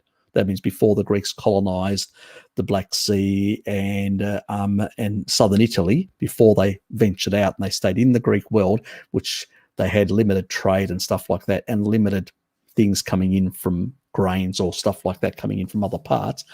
That stage, which is sort of the archaic period, or those sort of periods of the sort of the warrior kings like Agamemnon and Ajax and Achilles and Hector and those sort of people back in that sort of period. That sort of people, they consumed pretty much diet which was heavy in ruminants primarily, with some dairy and some local coastal fish, which was limited to that only. but primarily ruminants, and that I've done that on the ancient Greeks of the earlier part. So that's, and even the other Greeks didn't have as much trade. It was more Athens and Sparta and a few of the, and then later on Macedonia and Epirus that had a bit more trade. But in the early days, a lot of the other ones basically was what they had within their own. They were pastoralists. They lived in these sort of either coastal or mountainous areas, and around their fortifications. So with their animals. So pretty much, I mean, even when you hear the stories about Odysseus coming back to Ithaca, and he talks about, you know, how they're actually slaughtering all these animals, and he finds, you know, his shepherd that's looking after his animals and all that. You know, it's all animal based. It's a pastoral culture, pretty much, that is described by Homer in the Iliad and in the Odysseus, very much, you know, when you look at it. And that's exactly what is reflected in the isotope analysis. And that's the nice thing. It sort of gels the ancient stories together, you know, with the archaeological evidence, the bone chemical evidence that what our collagen is derived from. So, which is really great in that regard. So I would say when you look at the majority of populations, you don't need massive amounts. We know that you see far more centenarians amongst the Maasai, you know, than many other tribal groups. So I would say that there are advantages in that, and they don't consume any fish at all, none. Now I know the Okinawans do, but a very small amount. They primarily consume pork, and even the Greeks of Ikaria is primarily pastoralists in the mountains, as Mary has explained. They don't really access a lot of fish. So ruminant animals is where it is. That's where the nutrient density is and a lot of stuff. So, you know, having a bit of fish, I enjoy fish and all that. But, you know, fish, large amounts, unless you're having it raw. I do cook it because I just can't eat it raw. But that does create more oxidative products as a consequence because it has a high PUFA content. And it's not tied in the same way that it is in a ruminant, where the matrix protects it much better from heat. And I mean, you can actually see cooking it longer actually even reduces the oxidative products. That's the video that I haven't released yet. So, you know, so what I'm trying to say is that it's not so much the cooking; it's basically the composition of it, and you know, and it's the matrix structure that's holding it all together. That's really the important part. Anyway, before going too far with all that, yes, I think Lukey will love my up and coming methylation one. You'll really love that one. That would be a really doozy one for the carnivore community. Something really good ammo, let's put it that way. With retinol cleared up for those experiencing reactions to liver, might the high copper be an issue? Potentially. That could be if they're consuming shitloads. We don't need a lot of copper, and liver does have a lot of copper. And that's why I say use it as a multivitamin like the tribal people use, small amounts. And even Greeks, you know, when they were, you know, in the 70s and 80s when I lived in Greece, and they had a lot of offal, kokoretsi and friganella and all this sort of stuff, it was small amounts. It was small amounts as a snack in between the day, between the morning meal and the evening meal when they went home, which they had, you know, muscle meats and stuff like that. Organ meats was just like a snack in the day. It was a small amount, a bit like, and it mimics ancestrally exactly what people do. Just think of it. You know, tribal people, they kill an animal, they cut little bits of liver and eat it amongst themselves, the hunters, and then give a bit to the women and all that when they get home. So small amounts, it's like a small, you know, so if you do like an ounce a day, it's a really good multivitamin. But you don't want to do excessive. And, you know, copper can be a problem. Copper toxicity. We usually view copper toxicity more in people like vegetarians and vegans. because they consume so many plants, and plants are much higher in copper and very low in zinc. And you need more zinc than copper, at least at a threshold of 8-to-1. But that's a rough. There's never been, proper clinical proof on that. At the end of the day, if you don't supplement and you get it from the food, the body itself can actually, remember those metalloproteins that I said are in the gut, the top part of the small intestine? That's where, as they come out of the stomach, the copper, zinc, and all that, all these different minerals are absorbed, and the body regulates what it takes and what it doesn't when it comes from real food. But excessive amounts can overload those systems. That is why I say that excessively consuming too much copper and displacing basically zinc uptake can be a problem. That's why I would not say people that sit there and basically say, I'm going to have 200 grams or, a big piece of liver every day. That's not really ancestral. That's not what our ancestors did. We see it in even modern tribal societies. They don't do that, So, and it could be basically that these people are basically, because if they're getting enough, let's say they've got a good vitamin D status, and then it's probably not the toxicity of the vitamin A. It could be copper. Copper can have very similar side effects. So it's hard to say. It's hard to say unless, as I said in my video, unless you diagnose somebody to find out exactly what they're doing, what their eating patterns are and stuff like that, we're all speculating, But he has to show us evidence. When we can show contra-indicating evidence, or evidence that shows a different directionality of there is no cause and effect. If I can show somebody that consumes liver and consumes, muscle meats and has no problems whatsoever, then there is no effect. And I can show multiple generations of people doing that, and there is no effect. He can only talk about his current generation of himself and a few others with no other evidence, no literature, nothing to support what he's actually saying. He's actually putting in dispute. You've got all these pastoral societies that are actually long-lived pastoral societies that are eating these sort of foods that are high in retinol.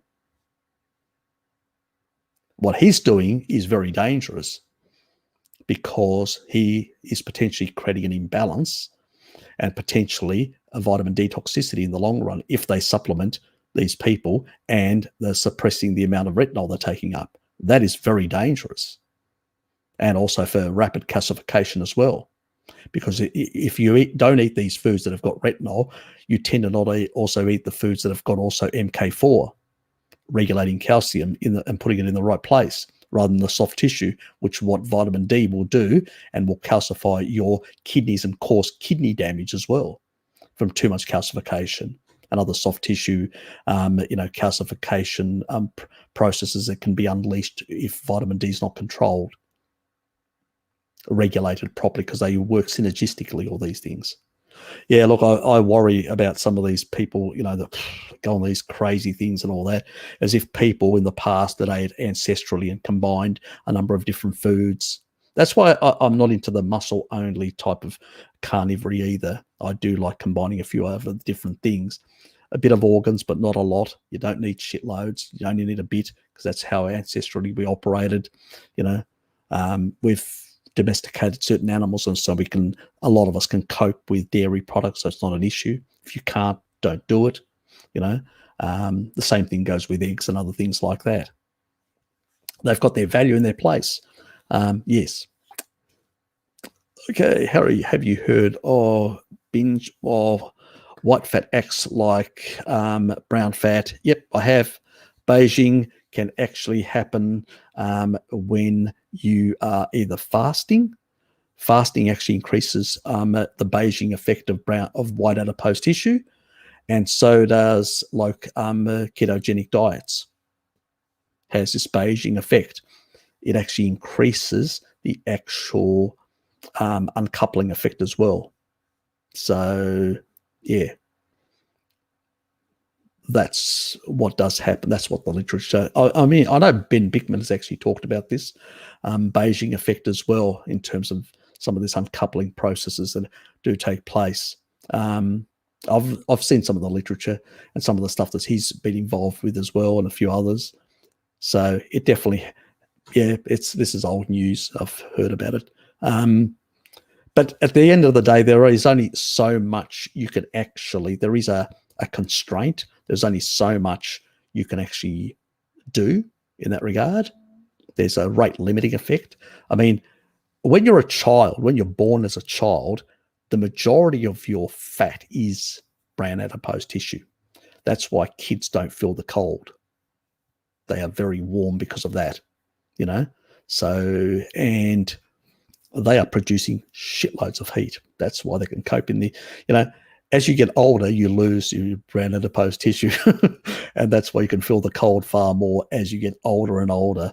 It's much harder. And the only diet, so this is the funny thing, everybody says, oh, the keto diet and fasting will actually make you feel colder. And actually, it's the only two strategies, if done correctly, that basically will, if you don't do the extreme versions, will actually increase brown adipose tissue, or the Beijing effect, and basically make you warmer. So will actual cold thermogenesis. It'll do that as well.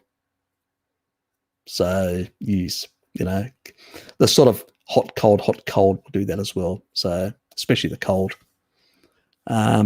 Going out for jogs in the evening in winter will actually increase your brown adipose tissue as well. I used to do that.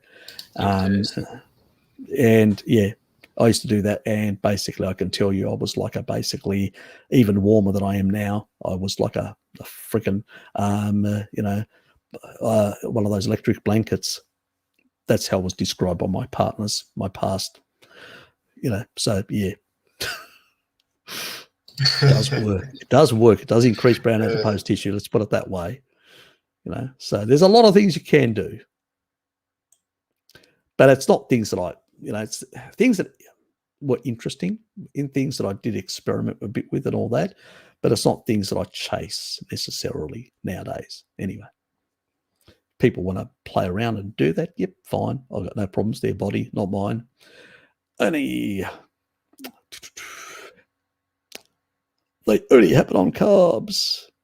I know, BC. I very rarely have any carbs, so the correlation is strong. Surely menopause is all the time, not months apart, and only when I eat carbs. Yep. So it must be carbs. Yeah. Look, different people get different effects in that regard. There's a lot of, as I said, with brown adipose tissue and all these other strange effects, there's so many variations. And also genes that affect, from different people. So you're not going to get exactly the same sort of effects in that regard and all that. Yeah. Yes, your lymphatic system and the way chylomicrons move through energy, your fat, or But also, if you have some dysfunction, lymphatic dysfunction, also the lymphatic system to move, your fats around is also, you got to move. It doesn't have like a heart with blood pressure pushing it through and all that. So exercise is very important for the lymphatic system to work properly. So movement and all that. I think what I said to one old person who said, I think I told them to basically do like skipping or stuff like that as a morning thing, or jumping, just on the spot a bit, and that would help their lymphatic system sort of, things move around a bit better in that way, the fluids and all that. That's one technique I know.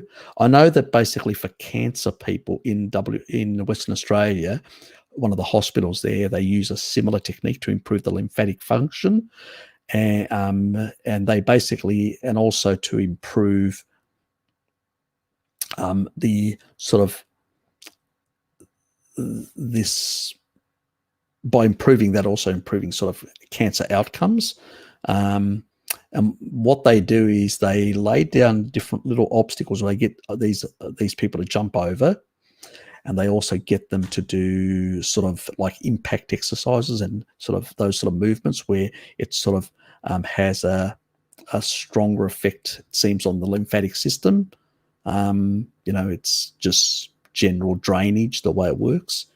So, but that's what they're doing over there in Western Australia, and they're seeing very good results. I know that there are some other hospitals in Australia looking at it at the moment. It's because that was a pilot study. I haven't looked into it recently to know where it's at the moment, so I'm not going to comment, but I'm just telling you what had actually happened. But it's something probably I should look into it and find out what's the latest. At some stage, I want to talk a bit about the lymphatic system and discuss some of these other issues relating to it and all that, and some of the things that, like what they're doing in Western Australia and a few other places, because not everybody's going to see this live stream. So eventually I want to do something later on in the year and discuss, different conditions and how certain things can help with improving the function of the lymphatic system. So it's something that I've got down. I won't give too much away at the moment. Anyway, I had 4 nice rare steaks. Good for you.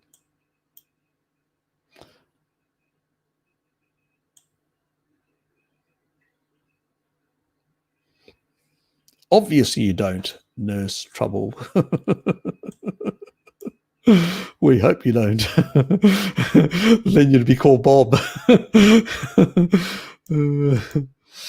Anyway, before I get into trouble, I better move on. Oh, God. So now I'm going to get into trouble. I might buy some Complex B. Why would you do that? And see if that helps my recommendation on what does a UK person might add some extra electrolytes as well. Could be an issue.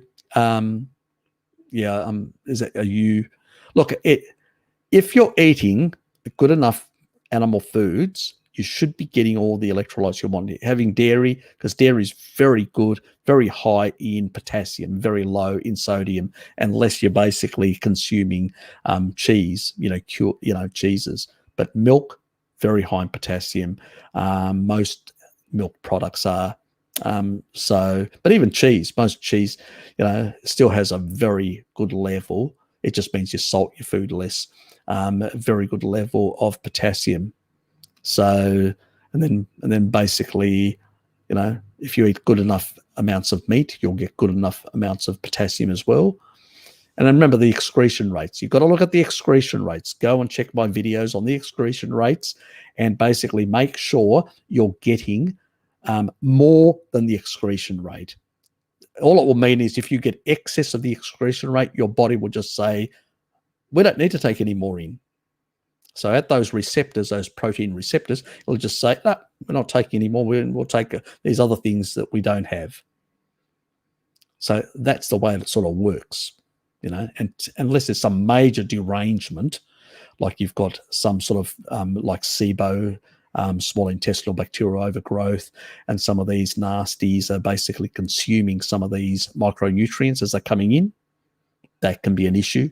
So there can be a number of other issues with plants that you've actually consumed plants at a certain stage, and you induced some level of gut dysbiosis of some sort, and then you've got this bacterial overgrowth which you haven't corrected, and it's just you went back to a keto diet, you fed it, you grew it again, because what a carnivore diet does, it tends to reduce the amount of food that it gives it.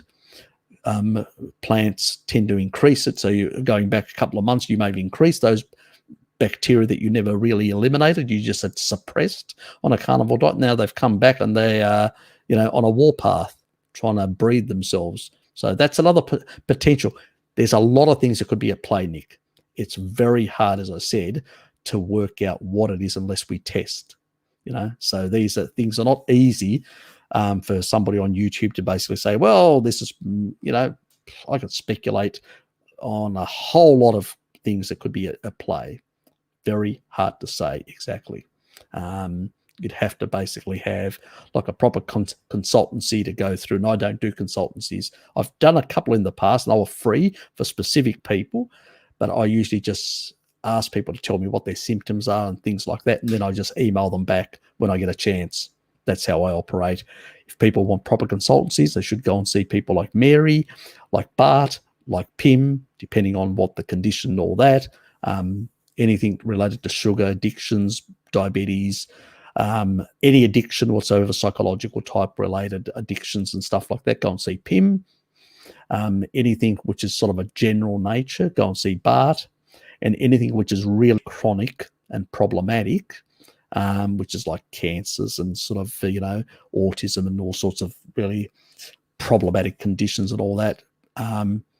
Mary deals with a lot of those sort of people, and she's really good at that sort of stuff. So that's your choices.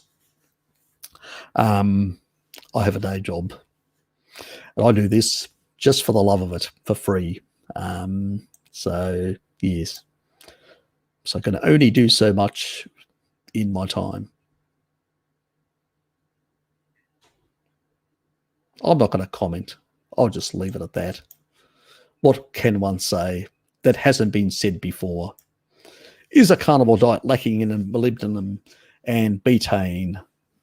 Remember betaine, choline converts to betaine through a methylation pathway. So no, you can never be, if you're getting enough methionine will convert to choline. Choline, even if you're not eating enough eggs or liver to get enough choline, you will convert methionine to choline and choline to either to betaine, and then through that pathway, the methylation pathway, there's a methyl donor, or into folic acid, in folate, sorry.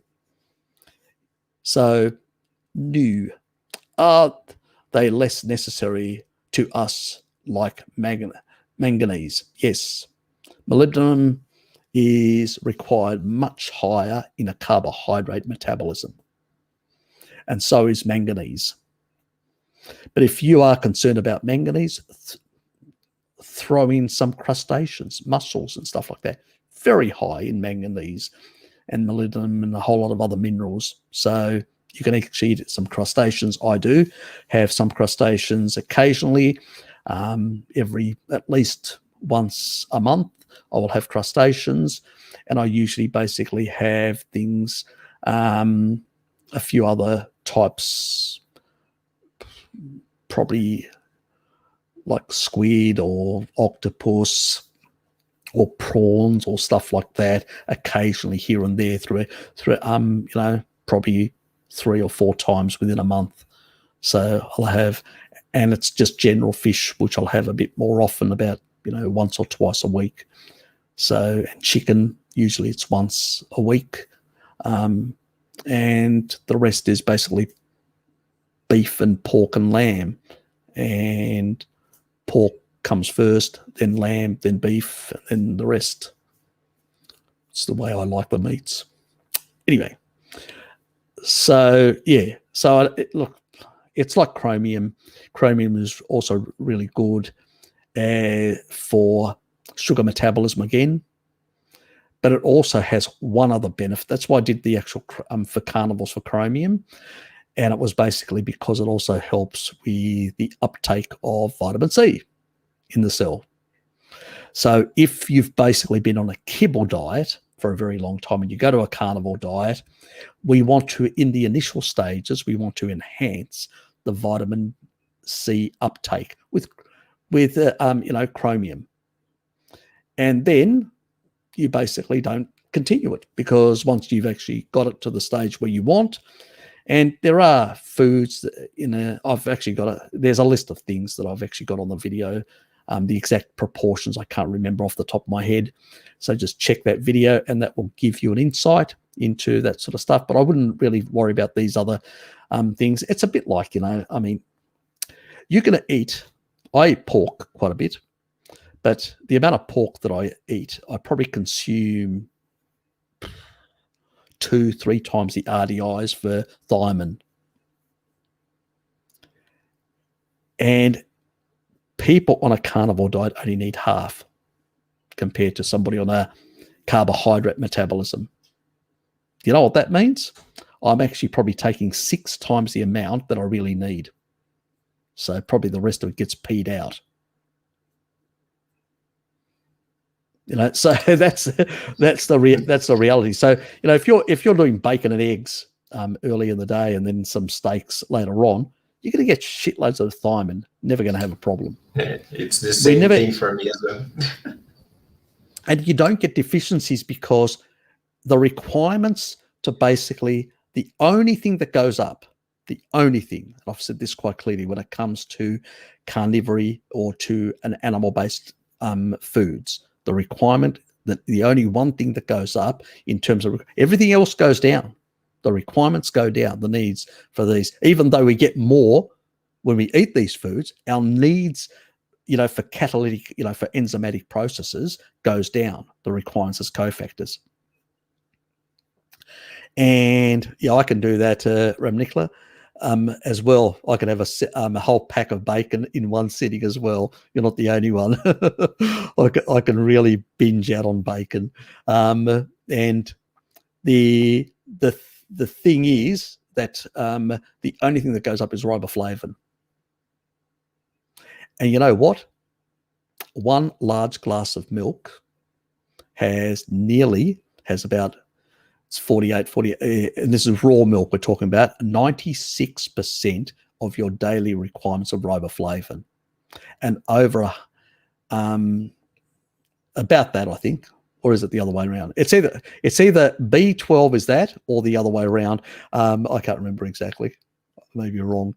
So basically, you'll get from a 16-ounce glass of milk, you'll get nearly all your riboflavin or your and B12 requirements for the day. That's without having anything else. So, I mean, the Maasai get also the problem with iron is low in when we're looking at milk, and I've already done a video on that. But you can get it from blood, which is what the Maasai do. So even though they, that's how they get it. So there's always there's different options. That's why I don't, recommend people do milk consumption days and only milk consumption days like the Maasai. I think it's a good thing in terms of the Randall cycle, but I just usually say to people, just consume less so you're not engaging it. So you're not at that risk when you combine, other animal foods. So that's sort of, because you're keeping the carbs very low. With one glass of milk, you're keeping it very low. It's still going to be in a ketotic level, so you don't have a problem. So that's the way we can do it because I don't see any of us basically going out there and consuming a whole lot of blood. Yeah, kind of hard. It's just not going to happen. And if I was to recommend that, you'd get some really, really, really strange views from people. So, no, you can't just eat animal omega-6. Haha. Shitons of arachidonic acid. Exactly. And that's the funny thing that people don't realize is if you're not inflamed, the only time prostaglandins and coursinoids are basically generated from linoleic, from arachidonic acid, is only when you're inflamed, when you're eating kibble. If you're not eating kibble, what happens? Your arachidonic, when you're in a low inflammatory state on a species appropriate diet, your arachidonic acid levels go up. Simple as that. Damn simple. Nothing complicated whatsoever in that regard. And that's what people just do not understand. Oh, persons, well, raw milk is so good. I need to start drinking more of it. I'm in 4 parallel universes ahead of you.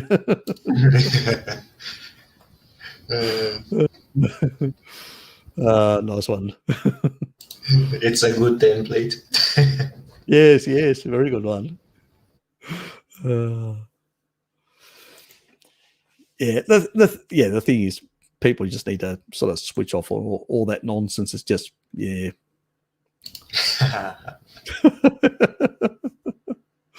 He didn't go out to milk the kangaroo.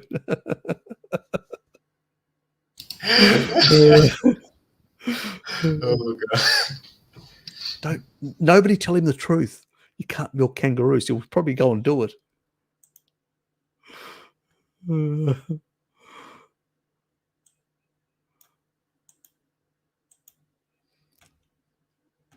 My body's how you described the vegan.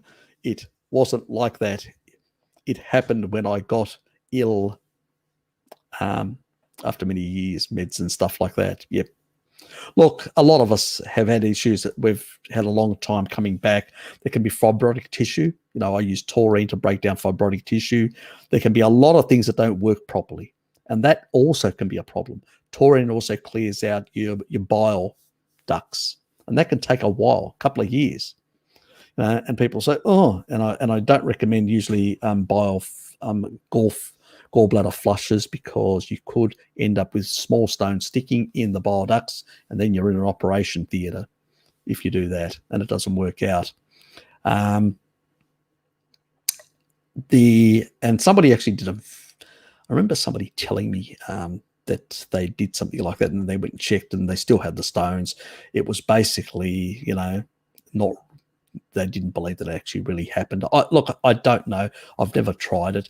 I think it's probably contraindicated. At the end of the day, what you do want to do is you want to emulsify the bile. You want to use it or lose it, because that's what basically, first of all, created the sludge and the stones, because you weren't using it, because you were eating species inappropriate. And when you do use it, eventually it will improve, but you need to basically use, taurine for a certain period of time to basically emulsify it, break it down, and milk thistle and things like that. These are sort of protective for the liver. I've said these before multiple times ages ago. I'm, sort of sound like a repeating record, but choline to export the fat out of the liver, all these sort of things, and but the big one that actually deals with a lot of the fibrotic tissue, or the psoriasis, or the pre-psoriasis type lesions that actually can emerge in soft tissue, in organs and all that, is taurine. It's the only thing that's been proven to break down this. But oxalate can be a problem as well, as we've talked about. It can strip away a lot of taurine, because oxalate does deplete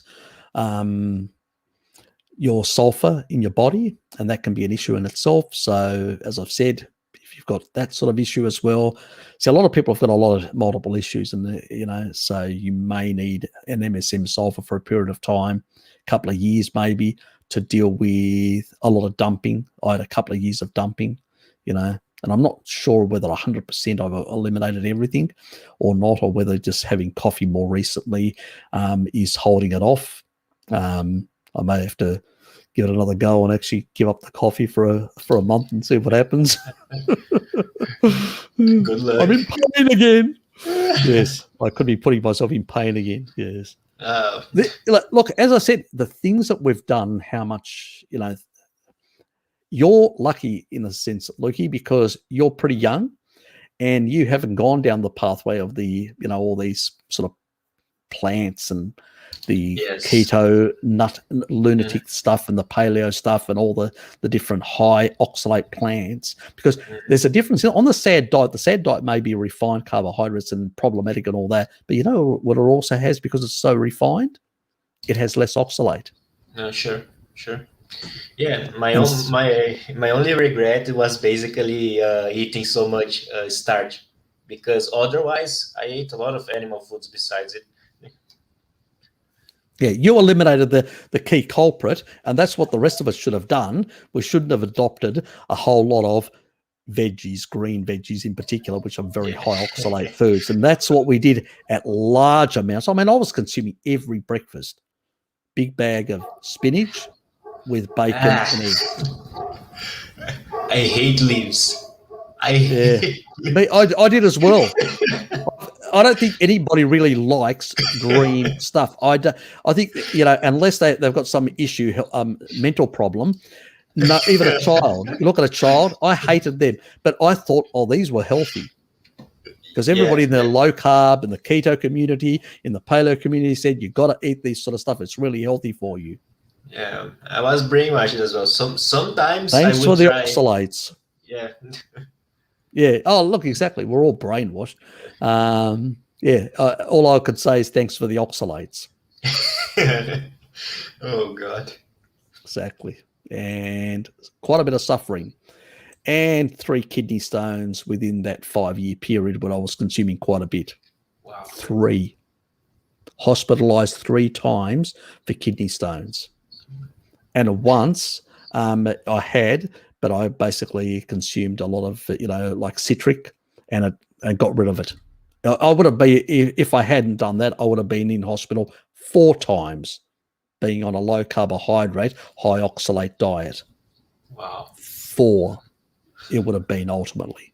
Within 5 years, nearly once a year. Damn. That tells you how bad that shit is. I can understand why kids look at it and go, no. That's what I should have done. I should have been more like a child rather than a so-called sophisticated, smart adult.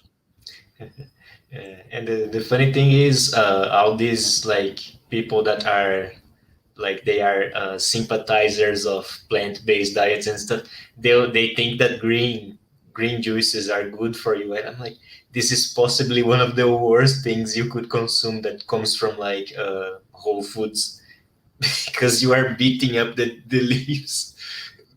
I'll just comment this. Yes, Dylan, yes, it's the same, because remember, there are no carbs. It's only when the carbs go in that you basically change that relationship. Insulin goes up depending on what the carb source is, the type and all that, and what its glycemic load is and how it's affecting insulin. But if you basically, it's not the fat or protein, doesn't matter what the combination is, insulin to glucagon will be at that sort of level, unless the only time it will actually reduce is when you actually go down to a therapeutic ketogenic diet and you drop the protein level very dramatically down 10% or less, and then that will start dropping closer to the levels where you're closer to 1-to-1, which is similar, not too far away, and even maybe even 0.9, which is similar nearly to fasting. That is why therapeutic keto can be chronic, it's similar to chronic fasting, and not very healthy. So the same reason. But if you're basically getting 15% or more from protein of those calories, it will remain at that 1.3. Yep. As long as you don't put any source of sugar in there. Sorry, you were saying something. No, I was just talking about how terrible green juice is. Yeah, exactly. It's basically a horror show for the kidneys, a horror show for most organs, soft tissue. It does a lot of soft tissue damage. It's bad stuff, And people think that some people eat greens for vitamin K1. I'm like, why? Yeah, no. Yeah. Add more clotting factor than we naturally need is one thing, and then basically also add more oxalate, which basically strips and removes sulfur, and sulfur is very important for the glycocalyx and the pericellular matrix. It also reduces the stickiness of blood vessels because it maintains a sulfonation that helps maintain that negative charge. So when you take that away, you're actually exacerbating things worse. So it's greens, and it's the reason, if you take a look, the more greens are in there in the diet, the more high the clotting factors are. It's not good stuff. You know, I say to people, if you've got cardiovascular issues, get the fucking greens out of your diet. You know, it's not only insulin. You don't want that shit circulating through your bloodstream and making things worse. So it's probably the reason why when we look at certain types of ketogenic diets, we don't see as good results of CAC regression. I'm speculating here, but it's probably a factor in it. You know, there's probably other factors as well, probably not enough sulfur amino acids. Like sometimes these people are not eating too many greens, not enough protein, so they're not getting enough sulfur amino acids. Yes, all this sort of stuff, very important. So, yeah, it's a complicated myriad of things, but it is a problem in that. Anyway, I'm dragging this a bit longer until 1 o'clock, and then I'll piss off because it won't take me long to get there. So about 10 minutes, and then I'm definitely pulling the plug. So we've definitely gone a bit over.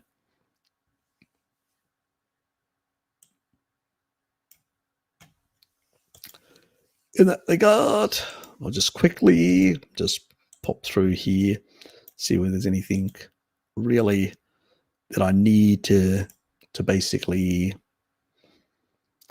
see. Yet there is definitely get more protein and get less kibble out.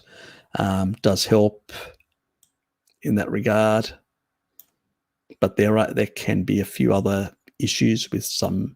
It's something that I want to do later on. I'll get into it.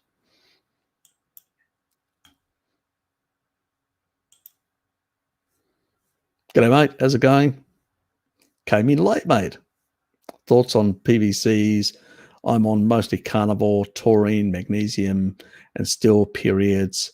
Nothing, then back, no clear pattern, only low dose beta blocker helps me not feel them. Send me an email. Give me a bit more information about your condition and stuff like that. Provide me a bit of a lifestyle and exactly what the sort of stuff you're eating, supplementing, the whole lot, to have a better idea. So, and I'm nearly close to pulling the plug, so I do not have the time to go on a long. Not even going to answer that to Dylan. You should know that. Why are you asking me such a question? Look, some farmed stuff, if they're actually giving it like actual food, not grains, but actual food, like sometimes they'll actually grow different types of, I know Blinky, thanks Blinky. Yep. The pellets have got more fish stuff in it. Probably not a big problem. It depends on the composition of the feed. Like everything, you have to call the company and find out. Exactly. She definitely did. She has been an important person in proving our insights in some of these populations, how they really live and all that, which we have not been aware at all in that regard. Don't know. I haven't seen the latest stuff to really know. In the early days, yes, there was a bit more, and the deep fish, really deep down, probably more bottom dwellers are probably more of an issue rather than fish that are closer to the surface. So, but at the end of the day, not enough recent information to be able to comment on that. So, yeah. I read the article that cites a study out of Harvard, NACST claiming that debunk Neanderthal humans' answers didn't eat low carb paleo study ignores no direct reference. Yeah, it's just bonkers. There's actually what they do is they look at a group of Neanderthals that are basically in the Iberian Peninsula. The Iberian Peninsula is basically, Spain and Portugal. They're on the Portuguese coast. And these people were basically towards the end when there was very few Neanderthals left in Europe, had been displaced. And these people, and it was a period where there was there'd been like a food collapse, not enough foods, and these people started eating acorns and other things like that and had really bad teeth damage and all that. And that is just nonsense to basically use them as an example and ignore all the other previous archaeological evidence when these people were hunting and humans were hunting and everybody else. It's just nonsense. It's just another misdirect from the vegetarded. Yeah, I've heard about these. Yeah, it's bullshit. It's absolute bullshit. They talk about the N14s are higher in this group. Yeah, have you checked their teeth and their condition and all that and their health problems and some of the stunted growth of some of their children? They ignore all that. They just want to basically focus on to be able to debunk, apparently.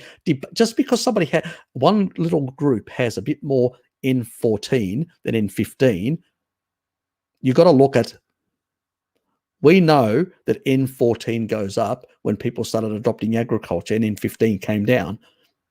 But also, when we look at the size shrunk, the brain size decreased, when they looked at the cranium, there was these little white spots which showed iron deficiencies and all sorts of things. They sort of ignore all that archaeological evidence because they're very selective. Yeah, it's just garbage. I would debate them any time they wanted to pull them apart to bits because I know all the studies and I know it's bullshit.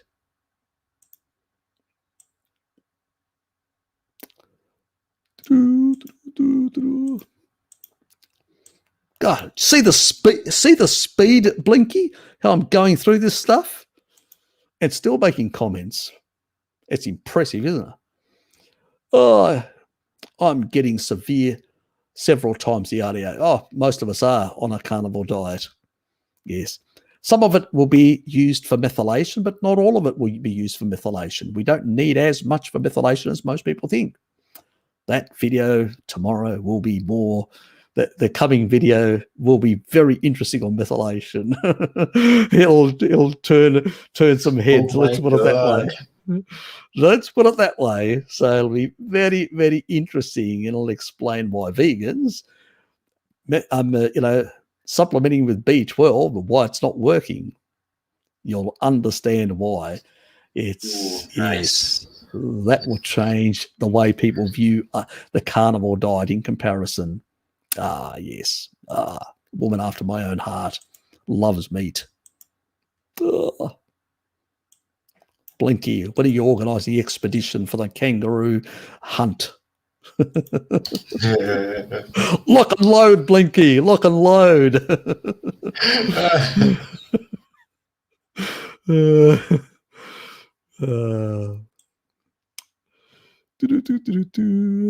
Why do you think people with Parkinson's disease today? They're on kibble diets, that's why. Very important, species appropriate foods are very important for people with these sort of ailments and stuff like that. Carnivore diet is the best thing for somebody with Parkinson's disease. It's actually a guy who's doing the carnivore diet, who basically, an old fella, has Parkinson's disease and has reversed a lot of the conditions. He's still in the process, but he's moving around and all that and doesn't have the big shakes anymore because on a carnivore diet. So, yes, definitely works. It takes some time for the body to adjust. Yes, that's the pack. God, look how far behind I am. Do coconut oil-based Polynesians have good longevity as the pork-eating Okinawans? Actually, all the islanders, Polynesians, also consume a lot of pork. Very little fish. Their primary animal food is pork. Most people don't know that because you can only move pork on islands because these are sandy islands. You can't have any ruminants. But you can throw them scraps and they can eat the scraps. And you can also transport little piglets on boats around the islands. That's how they get around. So yes, they do consume a lot of coconut oil, but also they have a lot of adaptations. So they can actually tolerate much higher medium chain triglycerides than other people. There are some genetic differences. So they can tolerate, where for us, it can be a problem where it could actually cause allergies and all sorts of issues. We just can't tolerate that level of medium chain triglyceride, which they can. So that's an important factor as well. So they've got a whole lot of adaptations and all that. Yes, they do consume a lot of coconut. Half their calories come from coconut products. Actually, it's a bit more than 50%. I can't remember the exact percentage, So yes, quite a bit in that regard. Oops, lost my spot.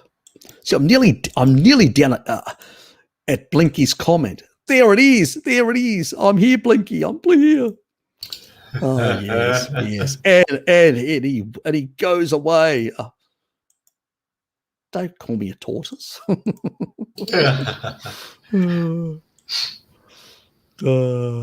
The Carnivore diet is a miracle. Then, oh well, let's not go into the theological realm. Yes. But it definitely is better. It's more species appropriate than anything else that we've done up until this point. We've been doing it after all for 3.5 million years. So I think that's more than enough adaptation. You call it a miracle, I just call it the way it's supposed to be. Exactly. I mean, if you do damage, you may have to do some biohacks here and there, because just the diet alone will not, somebody that's born on an ancestral diet right through, they don't have these. They haven't damaged their mitochondria. They haven't done all these. So you may need to biohack, adding more taurine, adding a few other things and all that, mixing it up a bit and making some modifications to a standard diet, a carnivore diet. Why? Because you've got certain damage that needs to be reversed or corrected or whatever. That's because you've done, you may need to basically deal with candida, SIBO, gallbladder issues, all sorts of things. We have underlying issues coming to the carnivore diet, and there are other things that need to be done. So in that regard, yes.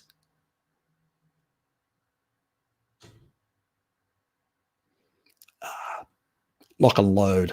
Put the pig down. Oh, yeah. See, I'm at the bottom. I'm Blinky, and I better go. Anyway, nice. Thanks, guys, for being here. I do appreciate it. Don't forget to like, share, and subscribe. I had to put that up there.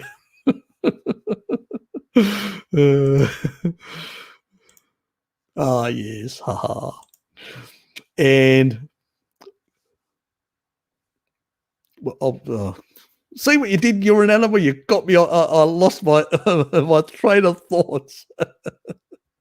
Yes. I need to say goodbye to everyone. Goodbye to you lovely people. Goodbye, Blinky. Don't forget to organise the lock and load session in the outback. Yes. Got to sort out those kangaroos, those dangerous feral kangaroos that are out of control, destroying the soil of Australia. Yes. Thanks, guys, for being here. Appreciate it. Thanks, Lukey. Appreciate it, mate. I'll let you say the final words as we go out. See you from me.